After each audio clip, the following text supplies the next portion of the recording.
allowed the two It's okay. Off your mic, it's okay.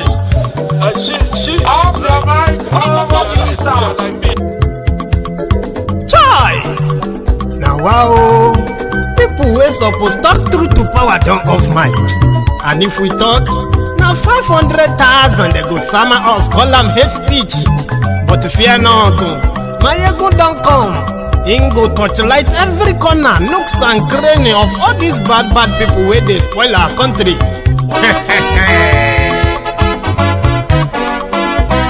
So my people make we laugh, oh yo yo. Maiyegun don't come, oh yo yo. My people make we shout, oh yo yo. Maiyegun don't come, oh yo yo. Maiyegun don't come, man of the masses, oh yo yo. Maiyegun don't come, oh yo yo. Maiyegun diary Politico, oh yo yo. Maiyegun don't come, oh yo yo. This one not the off in mind, oh yo yo. Maiyegun don't come, oh yo yo. And in the touchlight every corner, oh yo yo. Maiyegun don't come, oh yo yo. Okay, some people be they holla say they want the power. Chai, them be promise us say we go get light and power. Them hustle sote they can't get the power. But now they know they do anything with the power. Every day, dollar just they get the higher power over naira. See them talk say make we off mind, but thank God say Maiyegun don't come. So my people make you loud, oh yo yo. Maiyegun don't come, oh yo yo. My people make we shout, oh yo yo. Maiyegun don't come, oh yo yo. Maiyegun don't come, man of the masses, oh yo yo. Maiyegun don't come, oh yo yo. Maiyegun diary Politico, oh yo yo. Maiyegun don't come, oh yo yo. This one not they off in mind, oh yo yo. Maiyegun don't come, oh yo yo. Person where they do evil, no one make person talk. Them say that Maiyegun, that man too they talk. He too they talk. Say Maiyegun diary, he they hot like pepper. But every day then they take money in bulk. Woman picking they the street they hawk. Still them talk say make we no talk. But thank God say Maiyegun don't come. So my people make you loud, oh yo yo. Maiyegun don't come, oh yo yo. My people make you shout.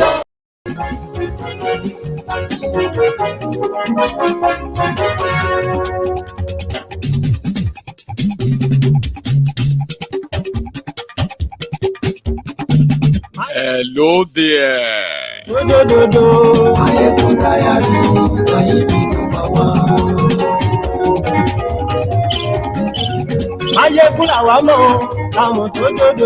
Good morning to you, good afternoon to you, and good evening to you from wherever you are watching from. This is Maiyegun live. Lórí Facebook, lórí YouTube. Maiyegun diary, Maiyegun number one. Gbogbo bó ṣe ń lọ ni Maiyegun já wa sí. Maiyegun diary, Maiyegun number one. Thank you so much for joining me tonight from wherever you are watching from. Remember to read the caption of the broadcast, the description of the broadcast. Share it, like it, before you finally sit back to enjoy this. Share the broadcast. Maiyegun diary Politico. Maiyegun diary, Maiyegun number one. Carry your money, go carry Olosho in America. For somebody wey be jelly or vegetable, 422 million naira. Kasala. Maiyegun làwa mọ̀ dodo. Maiyegun diary, Maiyegun number one. Yes.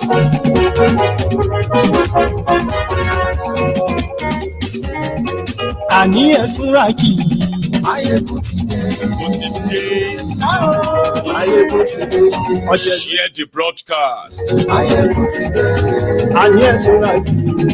Stop cursing us. Stop cursing your leaders. When you curse them, it affects Nigeria. Akpabiole ló sọ bẹ́ẹ̀. It was Akpabiole. To Nigerians, stop cursing us. Maiyegun ti dé. Bọ́bá bá gbé wúrẹ́. Maiyegun máa wí. Àní ẹ̀sùnra kì í. Maiyegun ti dé. Ijó ìgbádìí yẹ. Maiyegun máa wí. just so you know, Paulu is now intending to borrow another $400 million. For what? They want to share it to 15 million poor Nigerians. 2 months ago, $800 million was also borrowed to be shared to poorest Nigerians. Now, from that $800 million, which we eventually heard that was at least almost 800 billion naira, Akpabiole and his gang, they had their cut from it, remember? Now, the result of that cut of almost $250 billion from the borrowed money to be shared to poor people, right? They don't buy themselves vehicles as we speak. 160 million naira Toyota Land Cruiser SUV per lawmaker. Multiply it.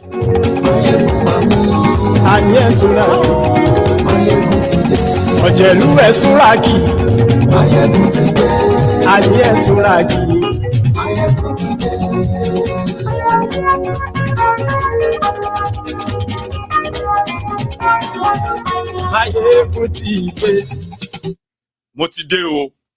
So good morning to you once again, good afternoon to you, and good evening to you from wherever you are watching from. It is Maiyegun and it is live. I know they have continually to tell you in Nigeria that whatever you are going through right now is going to be temporary because you just needed to pay some sacrifices and wait for Thiefnubu's reform to begin to yield results. Abi, among those Thiefnubu's reform was when they lied to all of you that world leaders were fighting one another. Who was going to see Thiefnubu first? In America, the Bobo started with Joe Biden invited Thiefnubu specially. I said, please call when you come to America in September. I want to see you, please, on the side of the United Nations General Assembly, 78th UNGA. They lied to Nigerians, and then they fueled the presidential jets, loaded themselves in it, right? And into America.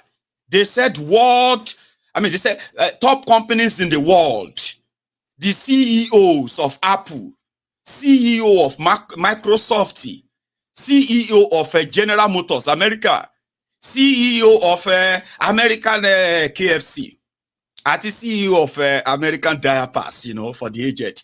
All of those CEOs, they were looking for Kolu, all lies. That was the day everybody got to know that Akuri Nigalailai is indeed an offering of Layamo. Remember him, the legend. Well, I wouldn't have said anything, if not because something just popped out. And for the first time again, Insider released the memo for what it costs to take over 80 people to New York for 7 days. In September, a report came that some of the African leaders and their entourage who came for the United Nations General Assembly, some of their aides were seen at different, what do you call those ones? What do you call those nude clubs again? That place where you go to and then, they just show you everything. I forgot the name. That they were caught at different strip club. That not just they were caught, they were traced to have spent over $100,000 for just seeing free, what do you call it? Just free naked, it's not free. Just looking at naked women. Some people didn't pay attention to that. Then like, Finally, we have now come to know how much it cost to take all of them to America for 7 days. And what did they do in America? What did they pay money for? Take a look at this picture. Now you see this image. That is that is a St. Regis Hotel in New York. You dig? St. Regis Hotel. Standard. This hotel is 5-star hotel. Okay, look at it from outside. All right. So if you now have the presidential suite, okay, for somebody we be saying an empty pangolo, where they just you know what I mean, like it was like an Adimeru anyway. Jopa go to America, it had no value, so they arranged a room that is $30,000 a night for Kolu. So when they wrap everything up, they said the total amount of money to keep all of them there for, it's not even 7 days, for 6 days, was put at $422,850. And you probably will be like, well, is that like, yeah, well, let me remind you, these are the guys who are coming from the country that is a poverty capital of the world, okay, where 145 million of their people are living in a multi-dimensional poverty, extreme poverty. Do you understand that? Not just that. Oh. Then, if you now check where this money was to come from, that kind of tells you how criminal or criminally these guys are in their dealings. Now, in 2012, listen to this. Oh. In 2012, Goodluck Egbere's Jonathan's government, they decided that they wanted to promote the local production of wheat. That is, they wanted to encourage Nigerian farmers to grow wheat. So anybody who is importing wheat to Nigeria, they will be charged 15% tax on it. And it was meant to be, it is called the wheat grain import tax. Okay. So, and it was working somehow that if you buy any bread in Nigeria today, the same law says if they make your bread with wheat, okay, so you are going to pay, not just wheat now, even flours and other things, right? You are going to pay 15% in the name of this wheat grain imports and then a wheat grain tax. Now, all of these, they were saving money from it, which means more of this wheat were encouraged to be grown in Nigeria, and they were being grown in Nigeria. So an account was created that the money that will be charged, the taxes that will be generated from those that are still importing wheat into Nigeria, and every sort of things produced with wheat in Nigeria, that 15% tax will go into that place. And that money will be used in helping the local growers, the local farmers, in any way possible, in every way possible. That's the idea behind it. In 2022, last year, Bokwari dipped his hand in that same money in their effort of ripping off everything they could rip. Remember then, whether it is pension fund, or whether it is a domiciliary account or a dormant account of dead people, they were just everywhere, whatever they could get. So last year, Bokwari's government withdrew 60 billion naira from that same account. And there was no account of what they used it for. The accountant general, that was later caught to have stolen 180 billion naira.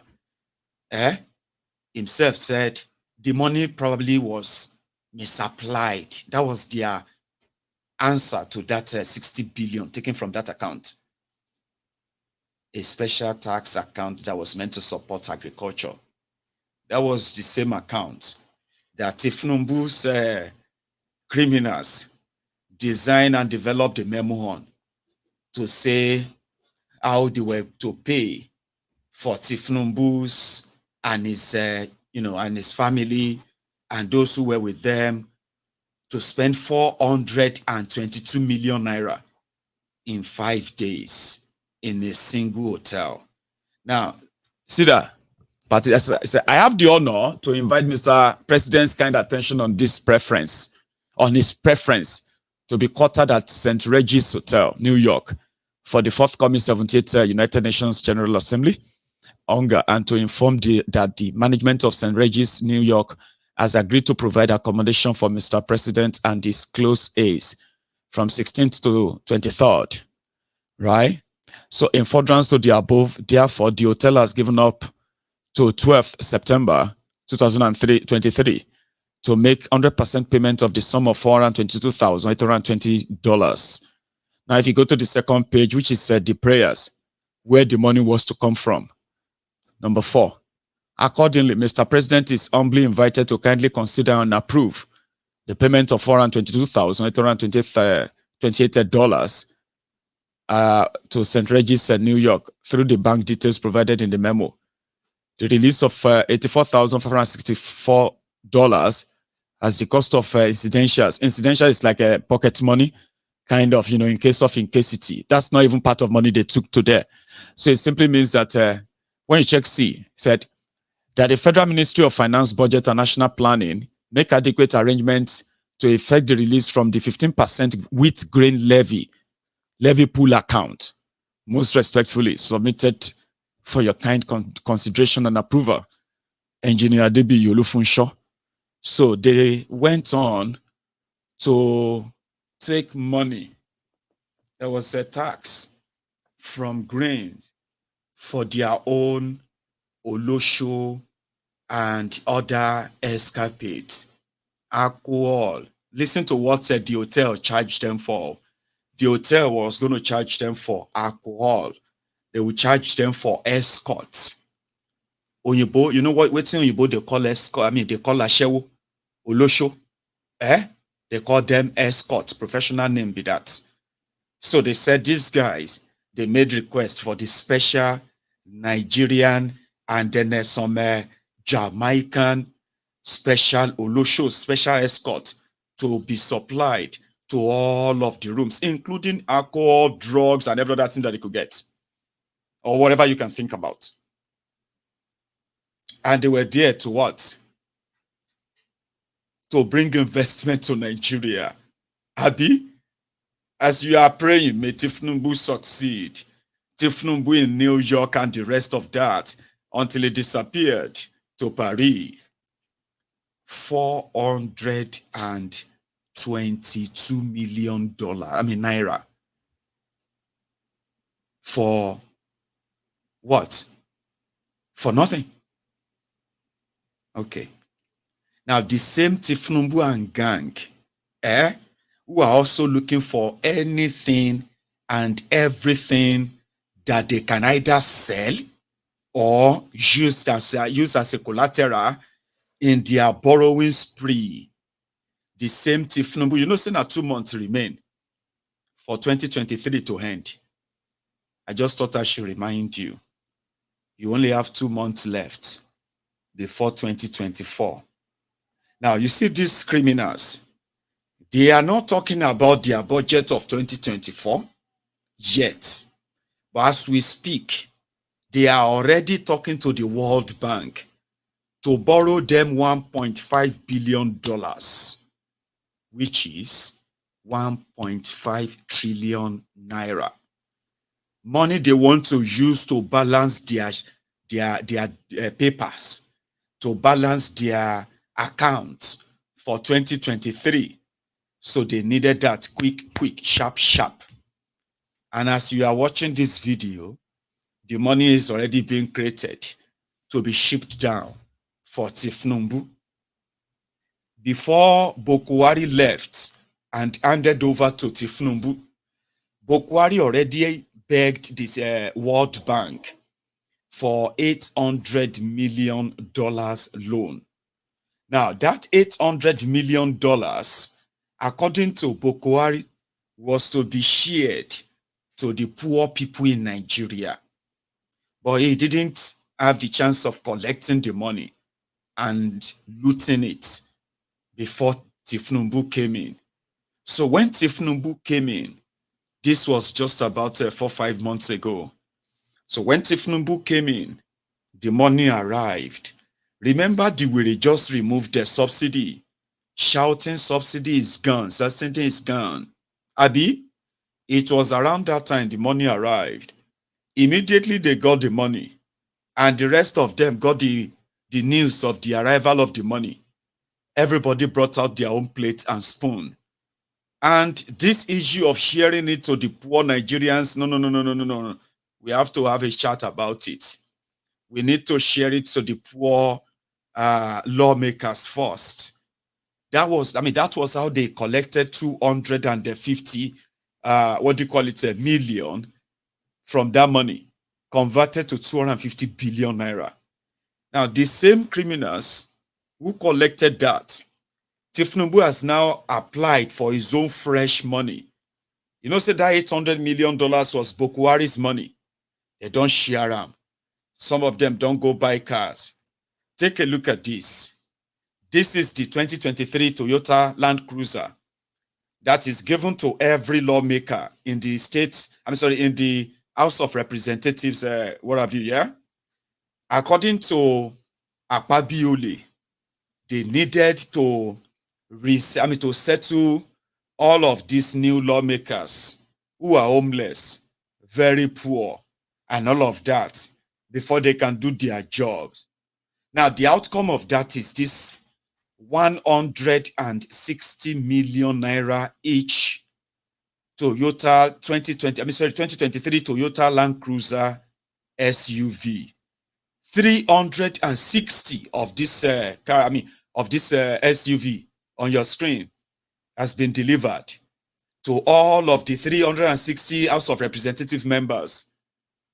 So if you multiply 160 million by 360, let's even just put all of them in it right now, you will get 57 billion 800 and something, or 86 million or so.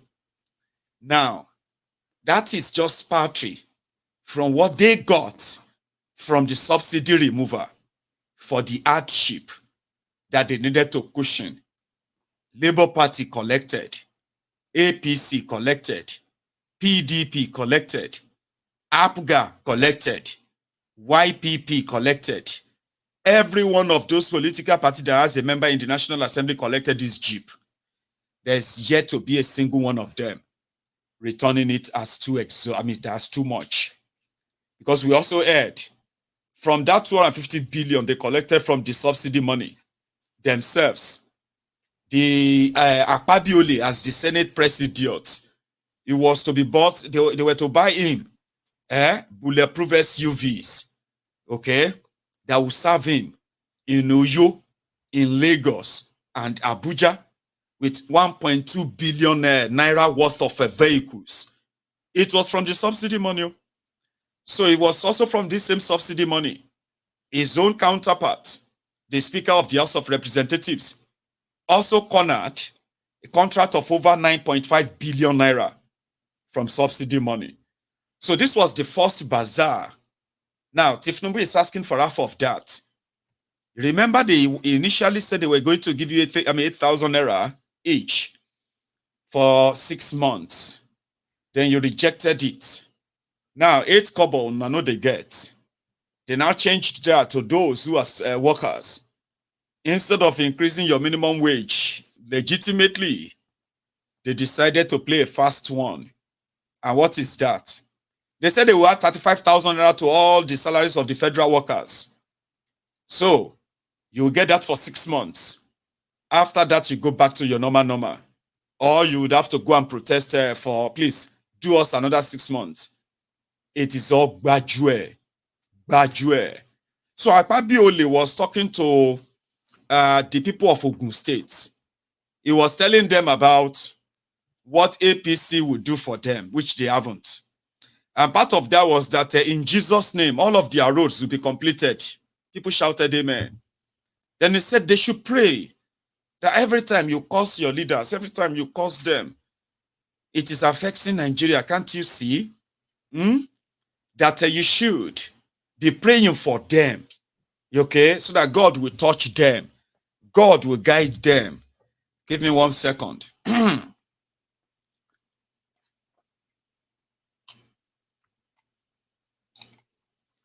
I needed that. I didn't know I've spoken for like about 26 minutes anyway. So that you should be praying for them. And the people there were just like, okay, we'll pray for you. You are going to pray for criminals that whose job is to perpetually, impoverish you, so to say. So Nigeria is wallowing in the what do you call it? In the abject mystery that APC Egbekegbe represents. And at this point, if you need a soothsayer, or you probably need somebody to come and convince you that these guys means no good, and the end result will be more calamitous than whatever you have seen, right? Then, I don't know how thick you are, but I'm going to take a quick break. Somebody will help me do an interval explanation, something that is a little bit relative and unrelated as well. So, listen. Tinubu cannot prove all that Buhari did in office. So, it means that we are not going anywhere. We are not. That is why all the people that Buhari put in place, they are still acting as if Buhari is in charge. They are not even bothered. Because they know that Tinubu will not call them to question. They know. In fact, with the baggages Tinubu is carrying, does he have the temerity to call anybody for probe? He won't try it. That is why I've been telling people that we are not there yet. All this noise that let's give him a chance. Which chance? You have seen the handwriting on the wall. You are still waiting. Which chance? It's unfortunate. They wrote a letter to the in fact, that day, heads would have started rolling in that organization. Why do you think that Nigerian Airways cannot fly? Is that not this type of thing? 8 billion naira. These are not outsiders. These are people that are working with the DG himself. They are in the same office, so they know everything. They are the ones approving the voucher, so they know what they are talking about. It's not as if it's a PD person who wrote the petition or Labour Party person. These are insiders. Yet, it has been swept under the carpet. Not even a word. Not even a word. Festus of Kiyamo left what is happening in his ministry. And he's discussing issues that don't concern him. Talking about speaking from both sides of his mouth. The same man he was prosecuting years ago for certificate forgery is now supporting him, claiming that what has done better between that time and now? Is it not the same certificate? That will tell you that we don't have men of principle. We don't. Precious, this thing is deeper than you're seeing it. It's deeper.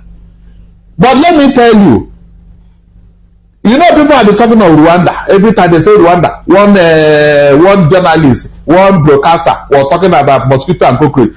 One core problem in Rwanda was not about any propaganda or hate speech. It was not.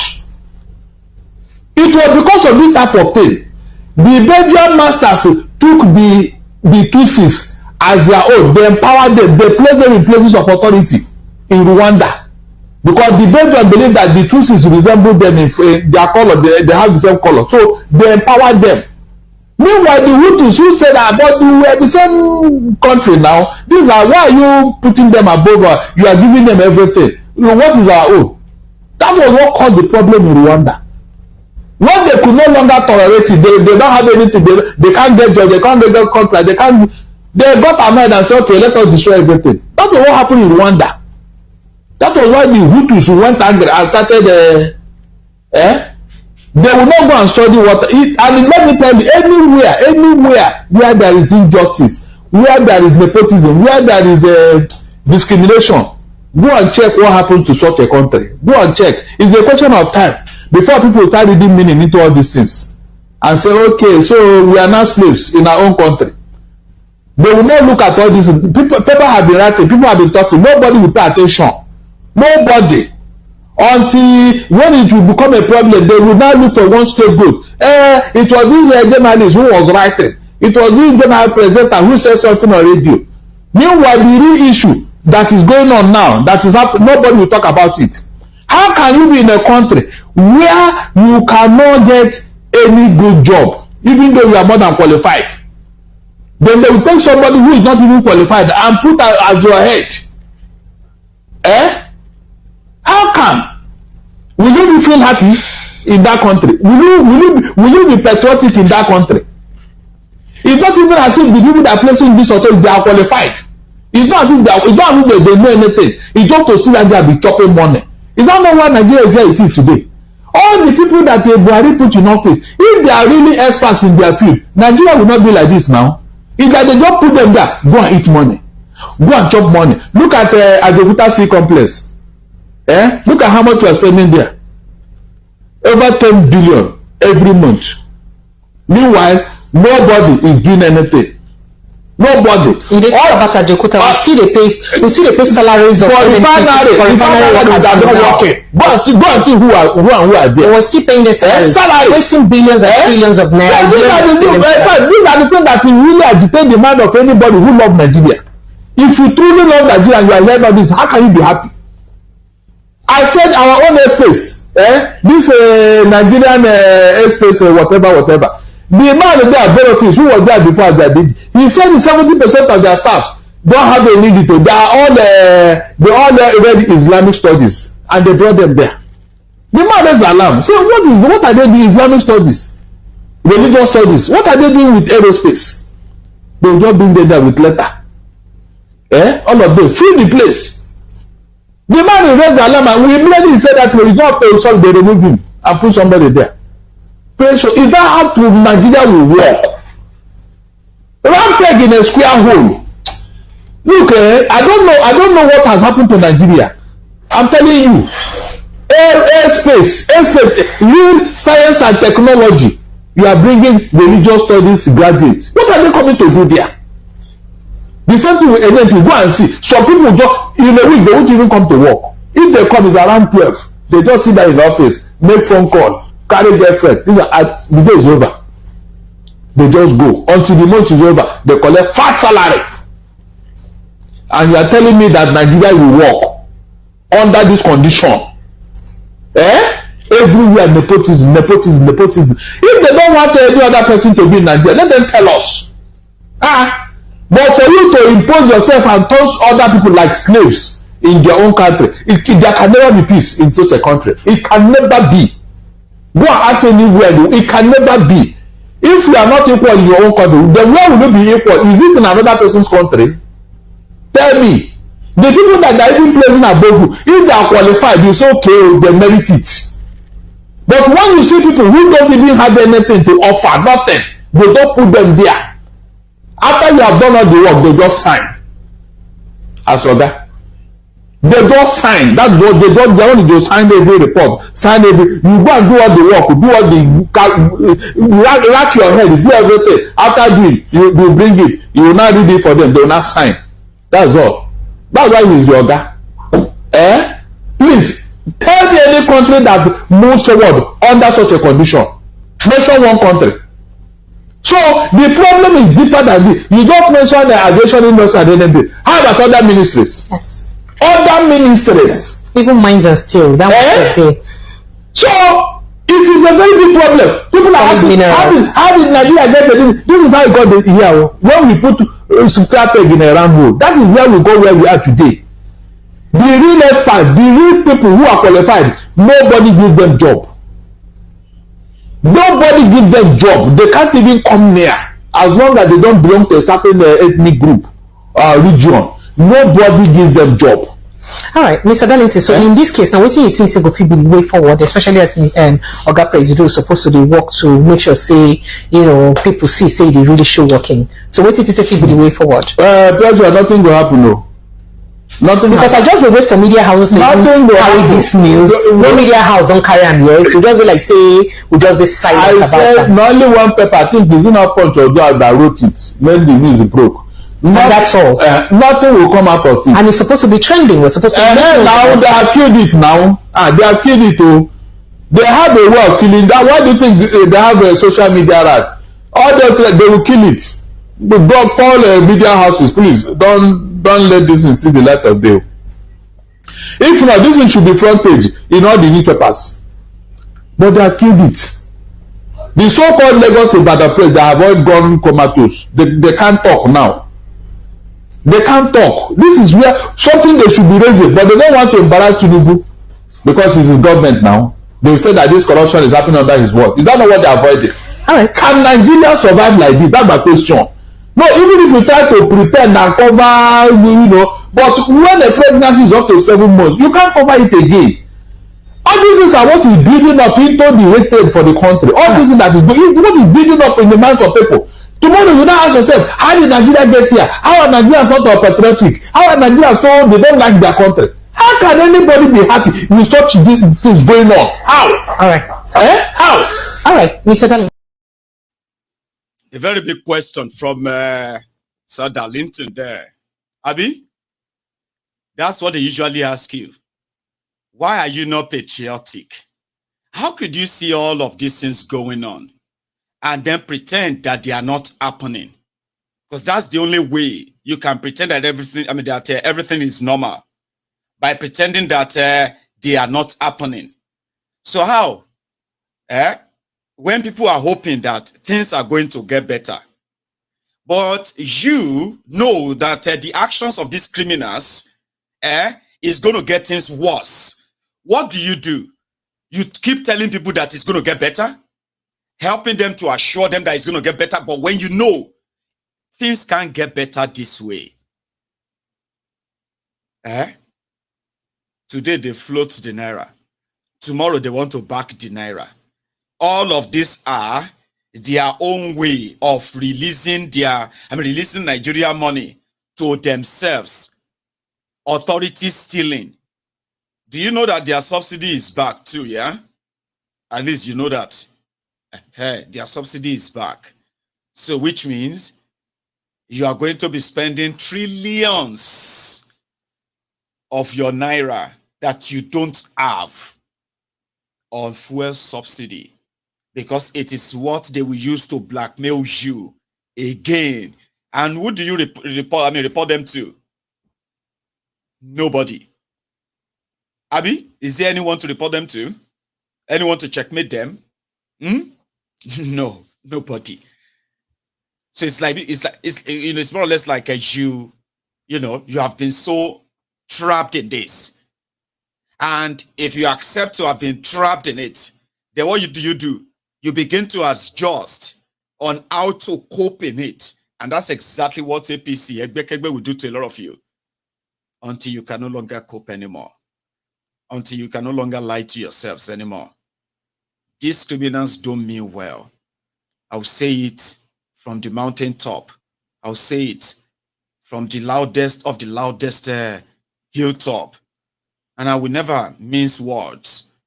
Their actions are enough to tell me what the end goal would be, at least if I'm not lying to myself, like some of you would continue to anyway. I knew that the American trip was just for photo op, but it didn't go according to plan. I didn't know that they went to America, took all the forex they could take, and they took over $1 million for a jamboree that came back with zero return. So when you live like that, and you lie to your people by saying, oh, I'm bringing, I'm doing this to bring investor. Let me tell you part of the things that Thiefnubu and his gang don't want you to know. Normally, if you change government in any part of the world, okay, what you will get is interest from different kind of countries and their traders. So they want to see what you have, and they want to offer you what they have as well. So that is when you see them rushing you. Everywhere they could get a hold of you, they will rush you. If you go to any international gathering, they will trace you down there and try to kind of shove their cards in the pocket of your entourage to say, can we have a meeting with him? Can we have a meeting with him? But you see the difference between Thiefnubu and the rest of the world, as it normally is that Thiefnubu no get legitimacy. He has no legitimacy. He stole an election. He rigged an election and now used the same system to suppress investigation of such. And it's more or less as corrupt as their judiciary is, there is not going to be any case. Now, that is not telling a good story to the rest of the world about Nigeria and Thiefnubu. The rest of the world knows Thiefnubu very well. From the moment and the day he declared that he wanted to be president, the rest of the world knows him. But what the rest of the world was not expecting was that Nigeria will allow a criminal, a drug lord, to become their president. Is the shocker that some of this world, the people are actually trying to process. You may not see it that way. If you are one of those their ass lickers who are living in denial, the world knows Thiefnubu. It's not you that's going to tell them. Even if you are lying to them, they know. They're just wondering, like, how could they let that happen? Like, how is that even possible? So he rigged, and you let that happen. You did not shut down the country, chase away the electoral body and all of that. So the world was wondering, was he going to be sworn in? Oh yeah, no, it wasn't. No, it won't. They won't. Oh, it would. Then he got sworn in. Around that time, the rest of the world sees Nigeria as a unserious country. Like, forget that. If you have any shady deal, any crooked deal, the ones that you won't probably let your government even know about in your own country, then you can go and deal with Nigeria. Because Nigeria is now being ruled by mafias, career criminals, certificate forgers, manipulators. You get it, right? So you won't have any problem mingling with them if you want to deal illegality with the people in government. Now, you can't have your legit money and take it to Nigeria to go and deal with illegitimate people, which means your money will be gone and even your life. So you have to weigh your option. Instead of the world to be rushing Nigeria now, and Nigeria can't try beg the world to sit Thiefnubu as a president. They are spending so much money on PR all over the world right now. I have told you, what you saw on the BBC, that is just the start. You are still going to see article on Time. You're going to see article on New York Times, Abi. Washington Post, Washington Times. You're going to see it in Financial Times. London, Financial Times, London. You will see all of these articles in so many other major languages around the world, promoting Thiefnubu, paying money to their media to help them tell their audience about Thiefnubu. Do you see the difference?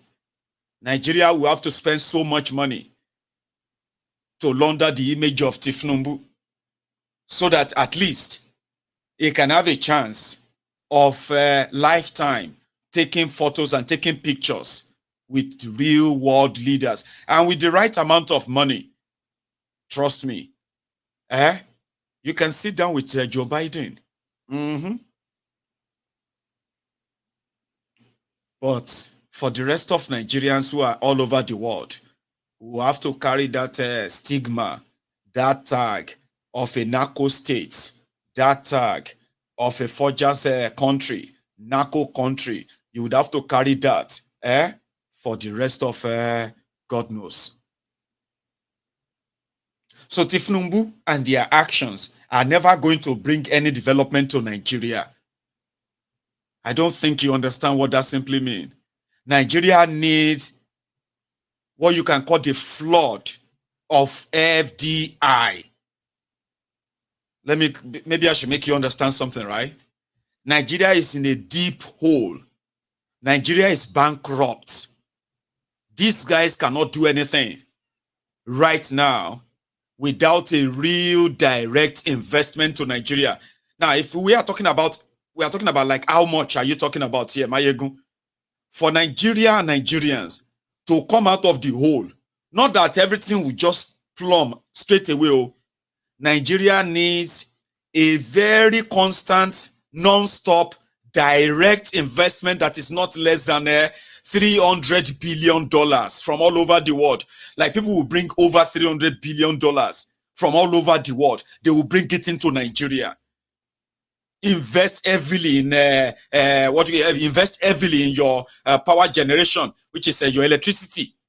Invest heavily in your infrastructure, road, rail, air, and sea. Invest heavily in your manufacturing sector. I'm talking about like you have a constant for the next 5 years. Nigeria attracted. Do you know how much Nigeria attracted under Buhari as foreign direct investment to Nigeria for a whole 8 years? This Olori Buruku APC, Egbekegbe took Nigeria into negative. Buhari attracted less than $80 billion investment into Nigeria. Who is going to come and invest in an unsecure place in the first place? Who is going to invest in that except somebody who is coming in to come and take whatever they can take, pay whatever bribe they can pay, and just go out there and then continue to smile to the bank, not come in there to do anything that is permanent. Have you not noticed that? Nigeria financial record, international financial rating entered negative. Do you want me to explain what that means? Nobody wanted to invest in Nigeria for real.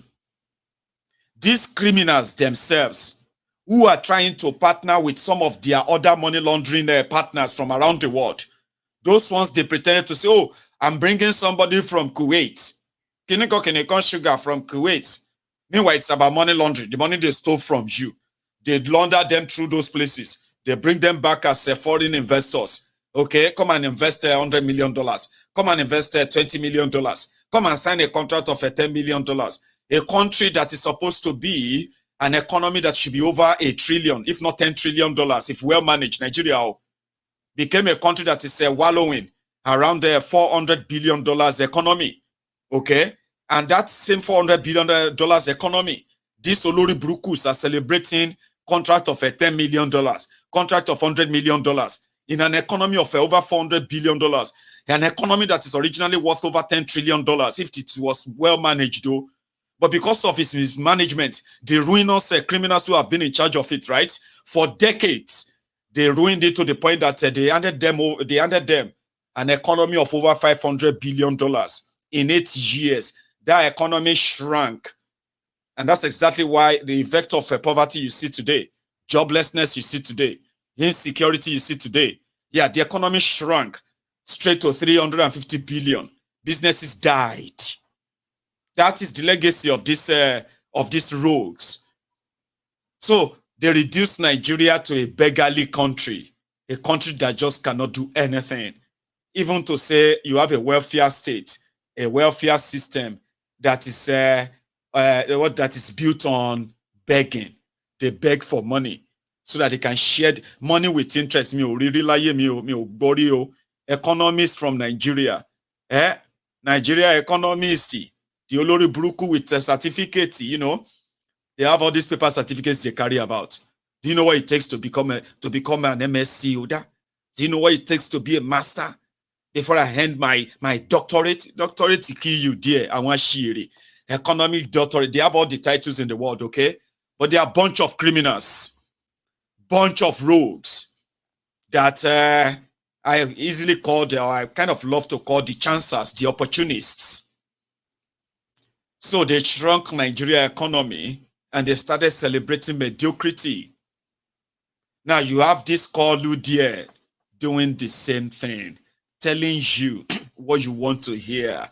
But in reality, everyone is shocking. You cannot lie your way through that. Nobody's going to bring their money to a country led by a drug dealer. You have no idea what that means. It simply means that once they can see, is this your owner? Is that him? Is that the guy? Oh, no, fuck it, man. No. Nobody's going to bring their money to Nigeria. Nobody. And therefore, these rogues will need to continue to look for where they can get free money to borrow, and then they print more money, and then they can continue to promise you what they would never do. So since nobody is going to bring their money, it is just going to be what? Just take care of Thiefnubu and his gang with your blood and sweat and everything, and possibly your lives, until they are gone. They will take from wherever they can take. And they can always come back to kind of, try to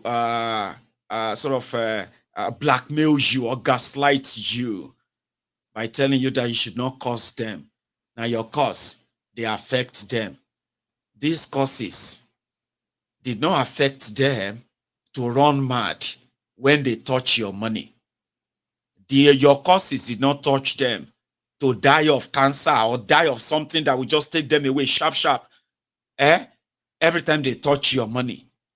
But it is when it is time for them to actually run a country like normal human beings, where the real money, the right resources are dedicated to the right causes, and the results are monitored and followed. They did not. It's only when it is time for them to do the right thing that somehow, your causes, they affect them. Do you see that kind of reverse psychology? It's your fault. All these things that every small thing you'll be cursing and cursing us, it's not helping. You need to be praying for us, because the reason why all your causes is making us to what? To steal. Your causes is making them to what? To loot, and then become clueless when it comes to your own development and safety. But money they miss. They are experts in looting. They are experts in this authority stealing, So your causes didn't make them run mad when they touch your money. And that is why you should never by any means buy that. I'm going to go to a bit of a throwback between Show and one of the rogues under Bukwari then. You remember this? Minister, you know what fella said? Say, take me to court, I will open book for you. Yes. Yes. The final you to really have stuff on ground, right? For mentoring also, he needs to be mentored. No, not by you. So, what experience are we talking about? Experience in stealing, assassination. That is kind of experience that destroyed this country. I don't want that kind of mentoring. I don't want that kind of experience. This country doesn't need that type of experience. You know the electoral process in this country, highly monetized. Yes. You want to become president. Yes. You have to campaign 774 local governments. Yes. Right? Yes. 36 states, including Abuja. Yes. How much is what? It's not going to be about money this time around. Money failed them in 2014. Jonathan had the biggest war chest, and he can testify to that. They are revealing them now. They were distributing money to traditional rulers in dollars. But could he buy them the presidency? Right? Eventually, Buhari won supposedly based on his integrity. Yes. He was the poorest person supposedly to have won the presidency. He told us he would declare his asset. The man refused. Till today, he may not be the strongest political coalition of all times. We are doing movement politics. The parties that are working and talking together will come out and will kick out the behemoths of APC and PDP, the people deceiving people, and the people I like to call all past criminals. You see that when they release their list, they remove Obanikoro's name. That is part of the hypocrisy we are talking about. They are fighting corruption, they are deodorizing their members and criminalizing people who are not members. What do you make? Didn't Obani Koro carry 5 billion to go and rig election in it? Why is his name not on their looters list? Yes, so the final thing from me, what do you make of the initiative by former president of this country, OBJ, the third force, there's no yes in respect of your quest to become president? What is motivating you? What is inspiring you? So he's politically motivated. No, it's not politically motivated. The presidency is for people that give him. No, you see, that is part of the cockiness and arrogance of power we are talking about. And start from being a councillor. No, start from being a councillor. Sir, I will be president. Who will make you president? You see, it's going to be president of your Ife. No, I'm not from Ife, sir. I'm a Nigerian.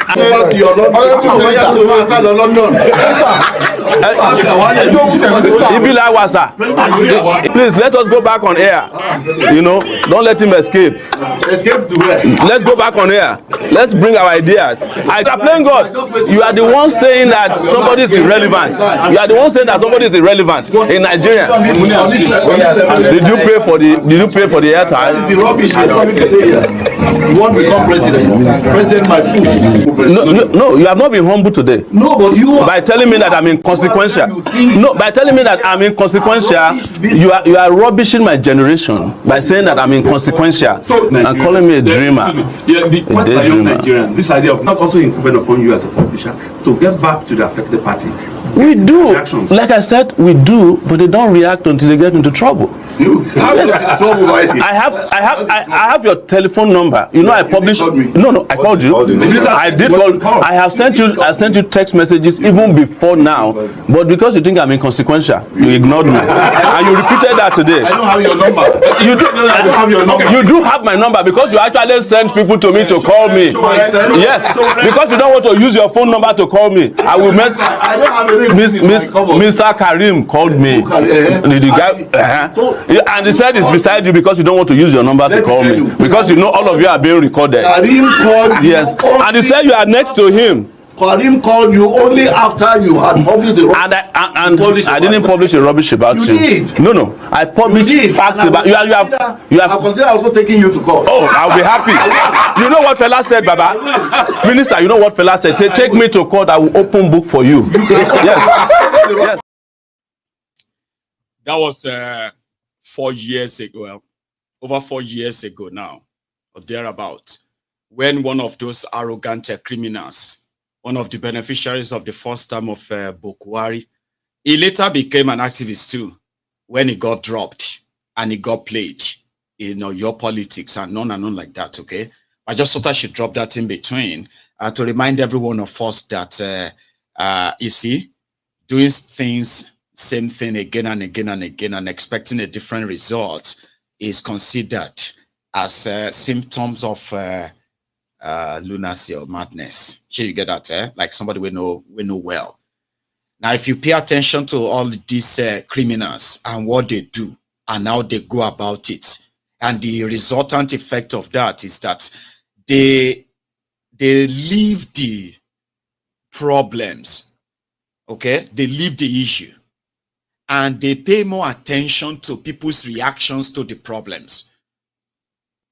So in the course of trying to fight off people's reactions, the problems continue to grow or fester. And at the end of the day, become a real big issue. Now, because they've never taken responsibility ever, so they will still come back and then blame you for distracting them. I have seen it happen many times, and I've seen people who have lost everything because of these rogues and all of those paid sellers to lie to you or to shout you down. Shut up your mouth. Shut up. Just go and complain to another person. My friend, get out of here. All those people that will continue to shut you down, right? I have seen it happen many times. But I have also seen a real shift from people helping them to give excuses to calling them out and even determined to go after them. And I just believe that that shift is a shift into the right direction. The more you know, the more you should be determined of what you really, really want or what you don't want. There is no future for anybody in Nigeria. So you would either have to fight for it and die trying. Fighting for it doesn't mean that you're going to get it. I'm fighting for my future. Go and see how many people will fight for their future in Oshodi. Go to Abia, go to Unewi. Go straight there to Kano. I'll go to all those popular cities where people, they chase their dreams. And they will never, ever, ever meet that dream. Because the system is programmed that way. Here you get. And it shouldn't have been that way. But with the right information, armed with the right information, you begin to see the pattern. And as time goes by, you begin to see the relevance of all of the nonsense they use in the kind of distracting you. Things like tribal supremacy, ethnic supremacy, religious supremacy, and every other nonsense that make you feel like because of who you are, where you come from, or whatever you do makes you better than the next person who is not fortunate enough to come from where you come from. That illusion, the moment you outgrown that, once you outgrow that, trust me, we are shifting to that right direction where people will begin to be like a no. And they know it. They do, they know it. They said, and they acknowledged that the type of information that are available on social media, they call them unvetted. Let me tell you the danger of this unvetted information that always just land on your laps every now and then. So many of you, they are nothing. You see that memo where they decided to steal money from the grain levy account. Usually, you see that memo that they kill people for Thank God for social media, or thank Yorubas, or thank the inventor of social media and the internet. There are memos that can get people killed. They are called secret memo. They are not anymore. And they spend so much that you see that single memo that just came on your screen like that, just like that memo that stopped the war in Niger Republic. So this generation, you will never understand what that simply means. Back in the days, such memo would have either been killed at the production, what did they call that thing? Production level before it gets to the editor. Publication, before it gets to publication. Editor's table. That is where, and that, stories like that made so many people powerful editors of different news media in the 70s, in the 80s, in the 90s. They killed Delegiwa. What do you think say Delegiwa they do that time? People that have access to information, they go give them to Delegiwa. Delegiwa go publish them with some document that they released to him. So the public will read them because they know that such information are privileged information that can bring down government, information that can, but it's just like, it can't bring down corrupt government per se. You need something more. But social media today, they just drop it on your lap like that. And then there you are. Hey, 420,000. Hey, can you imagine? $422,000 for Olosho in America. Oh, God. And those who are working in government themselves, they are not worried. They are not scared. Okay? Oh, have you seen what is on social media? You see that memo signed by Thiefnubu? You see that memo signed by this minister? You see this so and so and so? Those, How did he make it to the public? They are not worried. Today, unfortunately, that is what is kind of missing. And we need to bring that back. You need to understand the worth of every kind of information that exposes the activities of these criminals. Now, it's easier for you to put 1 and 2 together than to have an idea where this is headed. You don't sit down and say, Keyamo said, because he's aviation minister, and you will believe him. You can't believe somebody like that. By the time you put together all of the antecedents and all of their opposition on things as well, right? So if Keyamo finally now disappoints all of you, you won't be disappointed. Now, if you have that capacity of at least accepting what it is and rejecting what is not, don't make them up, then we probably will get back at that generation or build that generation that understand the usefulness of vital information, especially the one that can really harm them and give them reason to push back on things that directly affects them and nobody wants to take responsibility for. I was talking about understanding why you want to fight. You need to understand why you want to fight. You need to understand the people you want to fight. And you need to understand what you intend to gain from that fight. The moment you are set out on all of that, your effort will no longer be for nothing or be hijacked by people who are waiting in the corner to profit from your, from your effort. So we need that generation. We need that kind of people who understand the weighty importance of informations like this, so that you will continue to cut down the mileage of this scheme, because it is the same pattern. They lie to you, they do something else, and then you are waiting, wondering why everything is still very much hard, everything is still not working, and all of that mystery that you are actually going through, or you will still go through. Now, when you understand where this is coming from, it is not going to be tough to tell you who to fight and how to fight. You know that. So we have seen their wars.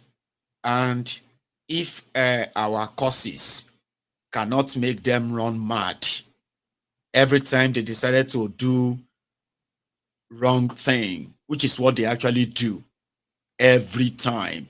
So if our causes could not make them run mad when they do every wrong thing or illegal thing like that, but the causes is making them to loot, is making them what? To continue to oppress, jail, incarcerate, and even kill those they feel are somehow threats to whatever they have going. So if our causes will not make them run mad, but makes them loot conveniently, then there's no point in asking anybody to stop cursing them. But we must now go beyond just cursing them. Now Ogun go kill them. Now so go kill them and all of that. Before Ogun kill them, there are some things that you can really do that should first incapacitate them.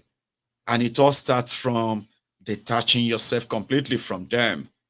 Ideally, I want to have another break. I will be back. I'll take you to Alex Sotti in Abia, where he's having a kind of public convo with some people. I want to share that with you. I'm coming back. I've been announcing billionaires as the mayor of their local government. If you don't like it, go and hit your head against the wall. Gone are the days when local government chairmen will come and be sharing money. We don't share money here. First of all, I do not take. Are you listening to me? Yes. Everywhere I go with my wife. I have only one wife. Yes, sir.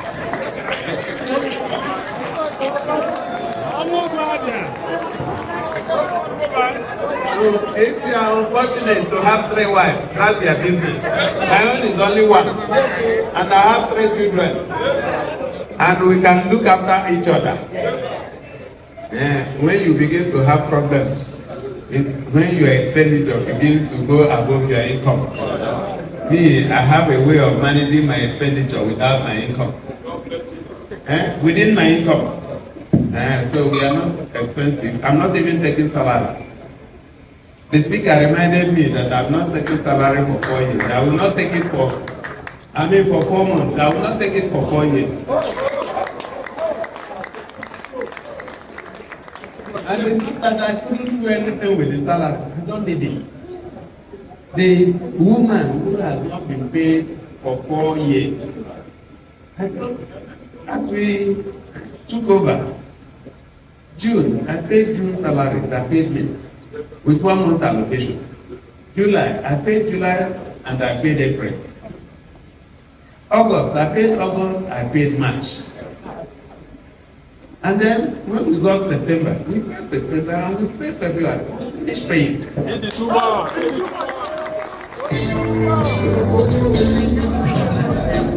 Within this period, we borrowed money. We will pay the beggar. And we pay all the people. Are you a living witness? So you're a living witness. You don't need to know what is living and what is witness. So let me use this opportunity to congratulate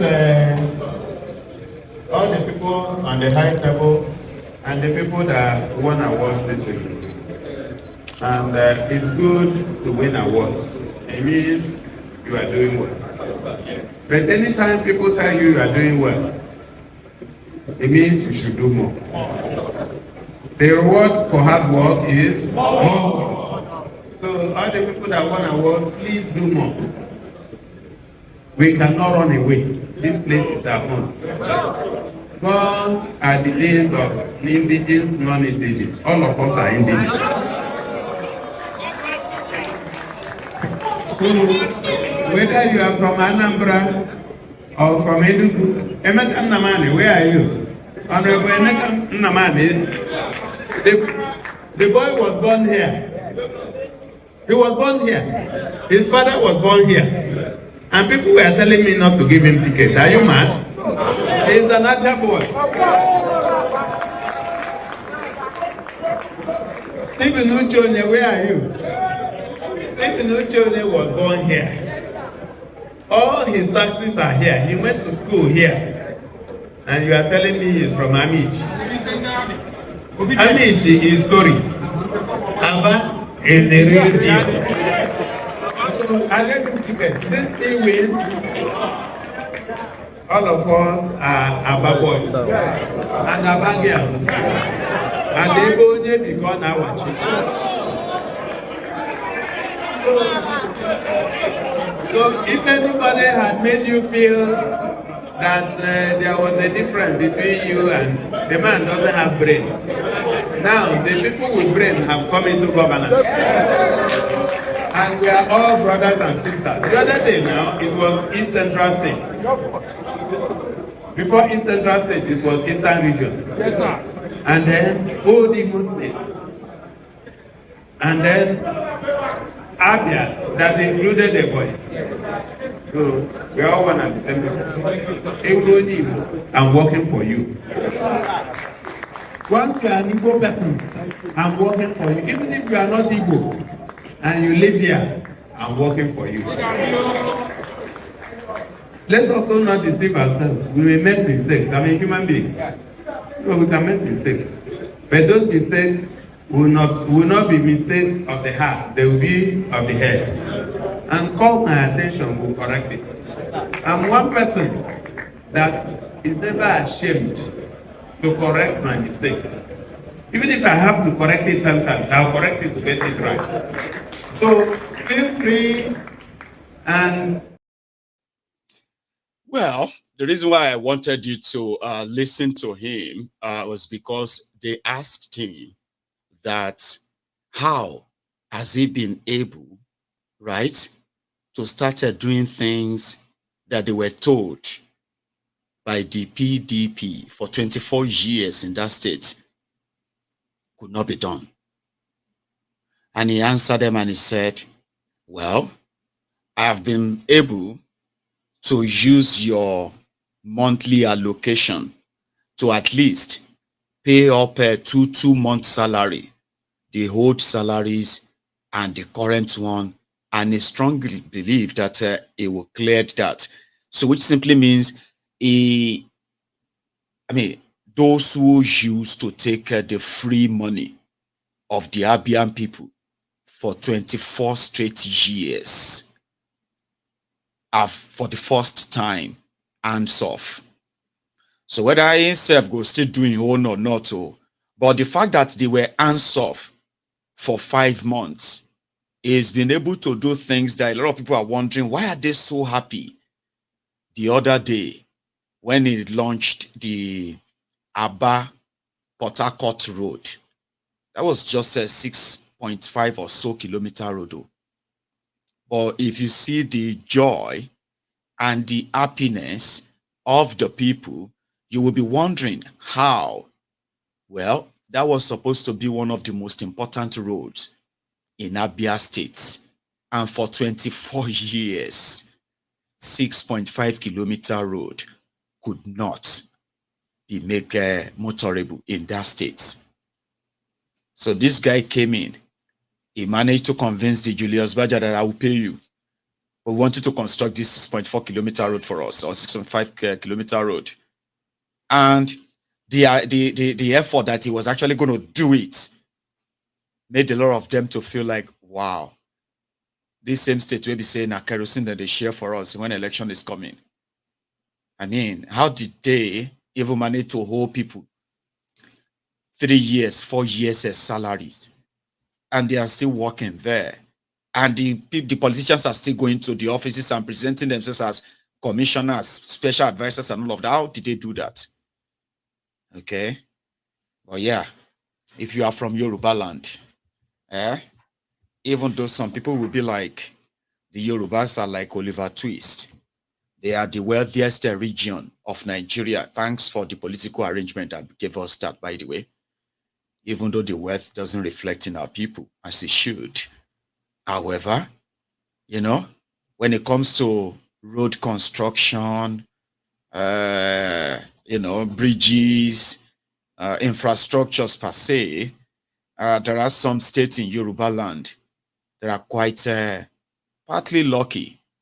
For example, in Oyo State, where Seyi Makinde is their governor, I saw a clip just 2 days ago where he was giving an update on an ongoing 116 kilometer road. 116 kilometer road with about 2 or 3 bridges on them. And I was like, if Alex Otti should launch a campaign of constructing 116 kilometer road in Abia, and with the support he currently kind of enjoys, Baba, he will probably automatically be the best governor in eastern part of Nigeria. He's got a great idea, by the way. That's just about a 6.5 kilometer road. The same guy is now the one that is leading the charge for them to build their own Abia, Abia business city or something like that. And they are also planning to build a corridor lane, which is going to lead straight to the Atlantic from their own part of the Niger, right? So which will allow, at least for the first time, the ability of the people of Eastern Nigeria to actually import directly, not by going to any other seaport. So they are pushing that. Hopefully it works for them anyway. But 116 kilometer road, I'll show you. That's in Ibadan.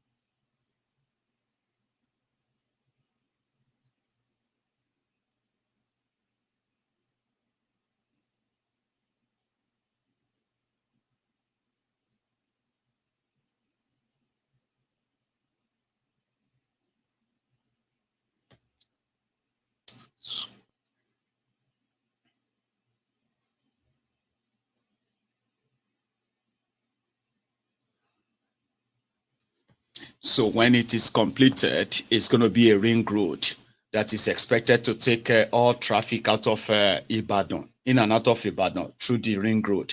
So you can avoid all of the Ibadan traffic. If you are approaching Ibadan, you are passing through that city, right? You can just pass through the ring road and you can avoid everything. Great concept, by the way, and that is in Yoruba land. The last time I showed you Hopeless Uzodingba. Hopeless Uzodingba was promising the Imo youth that he was going to secure for them visa, working visa, okay, to the European Union. 4,000 of them will be taken abroad and they will be given jobs by the European countries, okay? But they, the young people, they needed to first vote for him again to be their governor. And just today, he himself shared where some of these youth said they have adopted him. But what caught my attention was actually the obediently hopeful. Like what's that wordplay all about from Imo State? Here.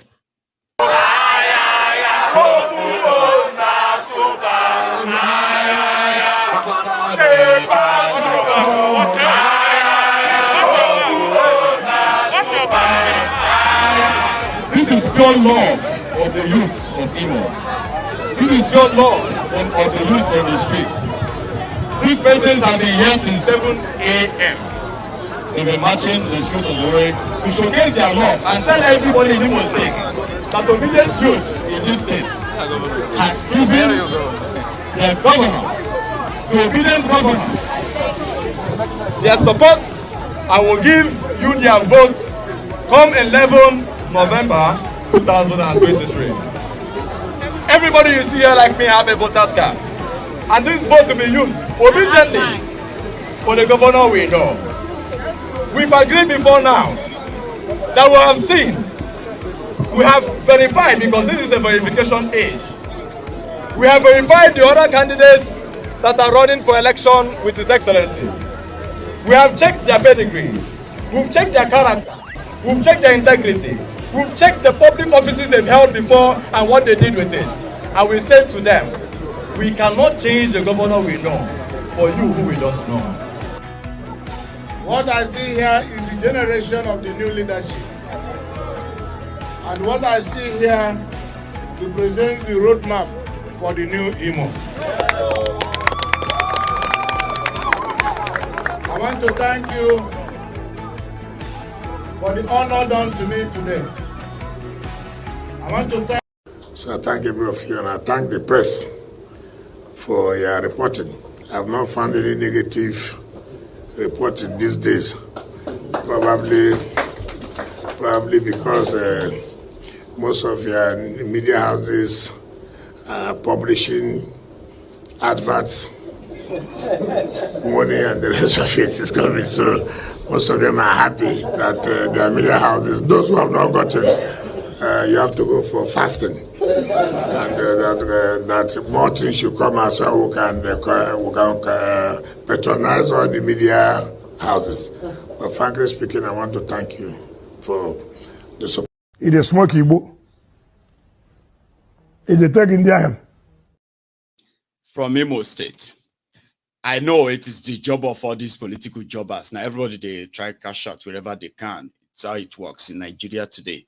Young people reduced to political jobbers, and unfortunately they have them in their thousands, and they have other millions who are who are hoping to be like those ones that could hold the microphone in front of Hopeless Uzodingba and collect their 2 million or 3 million naira cash they will give to them there, or 5 million naira cash or 10 million naira.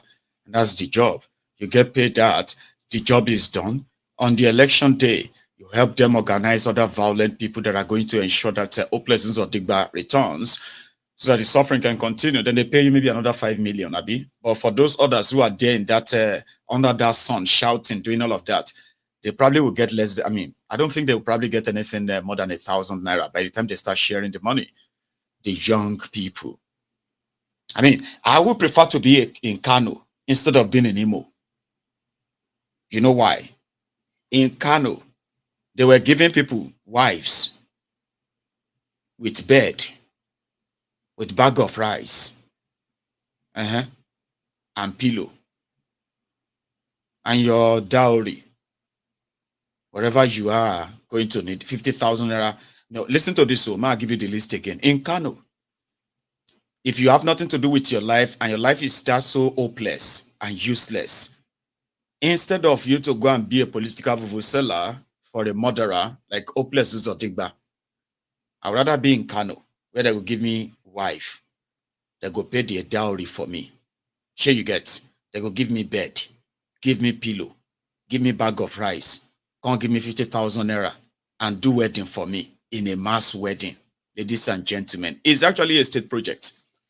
Somebody said, Maiyegun, they gave them bed though. I said, yeah, they gave them bed. Hey, 1,800 of them married. I said, yes, 1,800. Couple, Abi. I said, yeah, couple. That's how many then? 3,600. Oh, 3,600 people are now married. Yes, they are. So what's going to happen then? What do you mean? They should just go and procreate, they call it. Go and procreate. By this time next year, October next year, out of the 1,800 couple, they may come back with 1,500 children, if not more. Sure, you know. So if you are producing, listen to this one. Oh. If you are marrying them every month or every year, 4,000, 5,000, 3,000, 2,000, and you give them bag of rice, you give them bed, you give them pillow, and you give them money, then they go create. So they create, they have no plan of, there is no plan of them having real job anyway, right? So finally, the children ended up as Alimajiri on the streets. And in a space of 5-6 years, Alimajiri child can vote. I don't mean to crack you up because it's not funny. Do you know it's not funny? It is not. But it's just that if I have choice, I would rather be in Kano than be in Owerri. I go to dress like this, go meet my wife.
I go to dance, me lomo. Like be life, I just appear. You know those ones they will say, Baba, I invite you go one party. Oh, say party ke, Baba. I no bring my tele, I no bring any clothes. Oh. They say about this kind of party, you know they bring anything. Not just to just appear. Once you get to the party, they go take you to a room. You go choose what you want wear. Sure, you understand? Choose your size, choose everything. Get ready before you enter the party. Now to just bring yourself down. Me maybe say, now for my marriage, wedding day, I go meet my bride. I don't need to pay any, you know what I mean? Just, I go to dance. That song, the way they see there, they look left, and they see bag of rice, they see bed, they see all of that. That is a state government project, by the way. It is actually a regular state-sponsored program to marry people off so as to avoid fornication. Do you understand? That's the reason. It is a government project that they have budget for. Okay, people apply. You understand? You go and apply and say, please, I want to marry. Say, you get wife? No, I no get wife. How old are you? You get job? I no get job. But I don't dey old. I need wife. They'll go say, okay, Abudu or Sumaila. Sumaila Abudu, put your name down. Once we see your wife, we'll contact you. Next ceremony, it will be you. They will give you clothes, give you everything where you need. Just appear. That's Nigeria, by the way. And at the end of the day, you go think say the children that they are giving birth to, that the same state government has planned for them. Do you understand? That, okay, if all these people come the bomb and the country had the government, the state government welfare program is also there to take care of them, medical, education, and every other thing. No be so they work. Now, when the government will put together program of people to be copulating, to be procreating, and they have no plan for them or their offspring or their children, Abi. So once those children grow up, they go come they cause problem everywhere. You've heard about Lamidi or Tapampa Sabi. He is not from Kano, by the way. I'm just saying, like, I'm not sure. Maybe during their own time they used that same arrangement to kind of marry people. I'm not trying to say that. But you've heard about him, Abi? Somebody will be an old man, and today is one of the court jester, the clown that you will see in the Nigeria political space. But some are saying that the same level of arrangee marriages like that, with no real plan for the product of such union, could also be the reason why you will continue to have people like Arabambi. Okay, I was just strolling yesterday as well, just my usual way, on this, what do you call it? On this Zuckerville Street, as well as Elon Musk Square. And then I just saw somebody say, Arabambi, kilo took the buy saying. They say Arabambi, they give press conference. On who? Kilo day now. They say on Peter Obi. Okay. I want to listen. What's he saying? You said listen. Arabambi. Gregory Obi is that of his brother, killed by the drug baron. I repeat, Peter Obi's elder brother, his firstborn, was a drug baron that was killed. He belonged to Andy Okonko, the IKB group in the early 80s. He should bring a birth certificate. And we want to know who is Gregory, rather than him to comport himself. Is telling the whole world that is not. Obi is not a clean person. For 8 years, he did not conduct local government election in Anambra. He came to save money for Anambra. These are the money he put in a private bank, and he collected interest in the money. He saved Anambra money in Fidelity Bank. If truly he was saving for the people of Anambra, he should have put it in Union Bank or First Bank. He used the money for collateral for private businesses. The bank were issuing letter of credit, and is the one accusing the president of being a thief. How on earth will such a person go on here on a national television station and accuse somebody of fraud when he knew he has no local standard? People should come and ask him what happened to his elder brother. What killed him? 2, why did he not allow his elder brother's wife to remarry or leave his house? Why is he using only his school certificate and so on? We want Peter Obi to deny this allegation, and we are ready to bring out more facts. Most importantly, Peter Obi needs to come back to the press and show his birth certificate. I put it to him via the World Press Conference that the name on the birth certificate is not Peter Gregory Obi. He's using the name of his brother, and even The next international company he claimed to have owned when he was in school belonged to that his dead brother. Finally, I have been warned, even up to this morning, not to grant this press conference by Peter Obi and Julius Aburi. Yes, they said I risk losing my life. The president of the Federal Republic of Nigeria, Akpabiole Thiefnubu, should note that should anything happen to me and my family, the Inspector General of Police must be put on notice that Mr. Peter Obi and Abure are to be arrested for my assassination. There is no need for any investigation, as that may be silenced anytime soon by them. I implore the IGP and the DSS to watch me closely so that I will not be killed for saying the truth. I pray for the repose of the soul of Mohbad, but there will not be any another Mohbad in Nigeria. Dr. Abia Bambi, National Public Secretary, Labour Party, October 13, 20. Nuisance leleyi. Nuisance leleyi. Arabambi. In case if you probably have problem understanding what he was saying, make I tell you.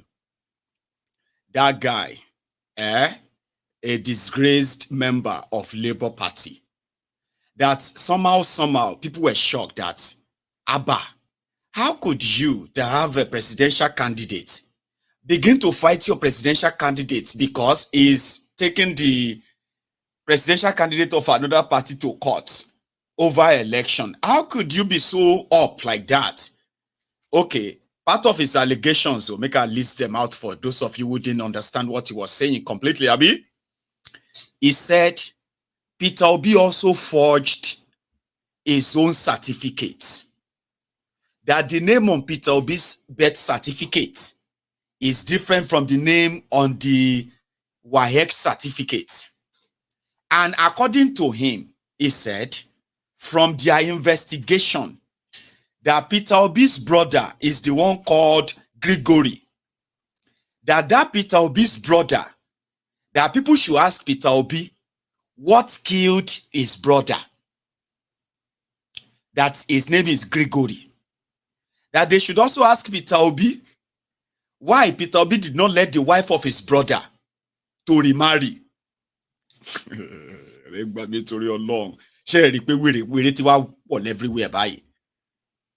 This is what they do. He said, Peter Obi did not conduct local government elections in Anambra State. Peter Obi took the money of Anambra and invested it in his family business and banks. So when they were paying the profit on that investment, they paid it to Peter Obi. And that is what Peter Obi used, and he continued to say he's a rich man. That is one. In that same breath, the same Arabambi said, Peter Obi should be asked what killed his brother and the business of his brother, which Peter Obi was telling people that he started when he was in school, that he should tell the people the truth. And you know what this is, if you know how propaganda works, by the time you begin to hear from people who are supposed to be reasonable people, older people, they will begin to reference it as well. And that is why I don't think I have a dog in that fight than to just set the record there straight.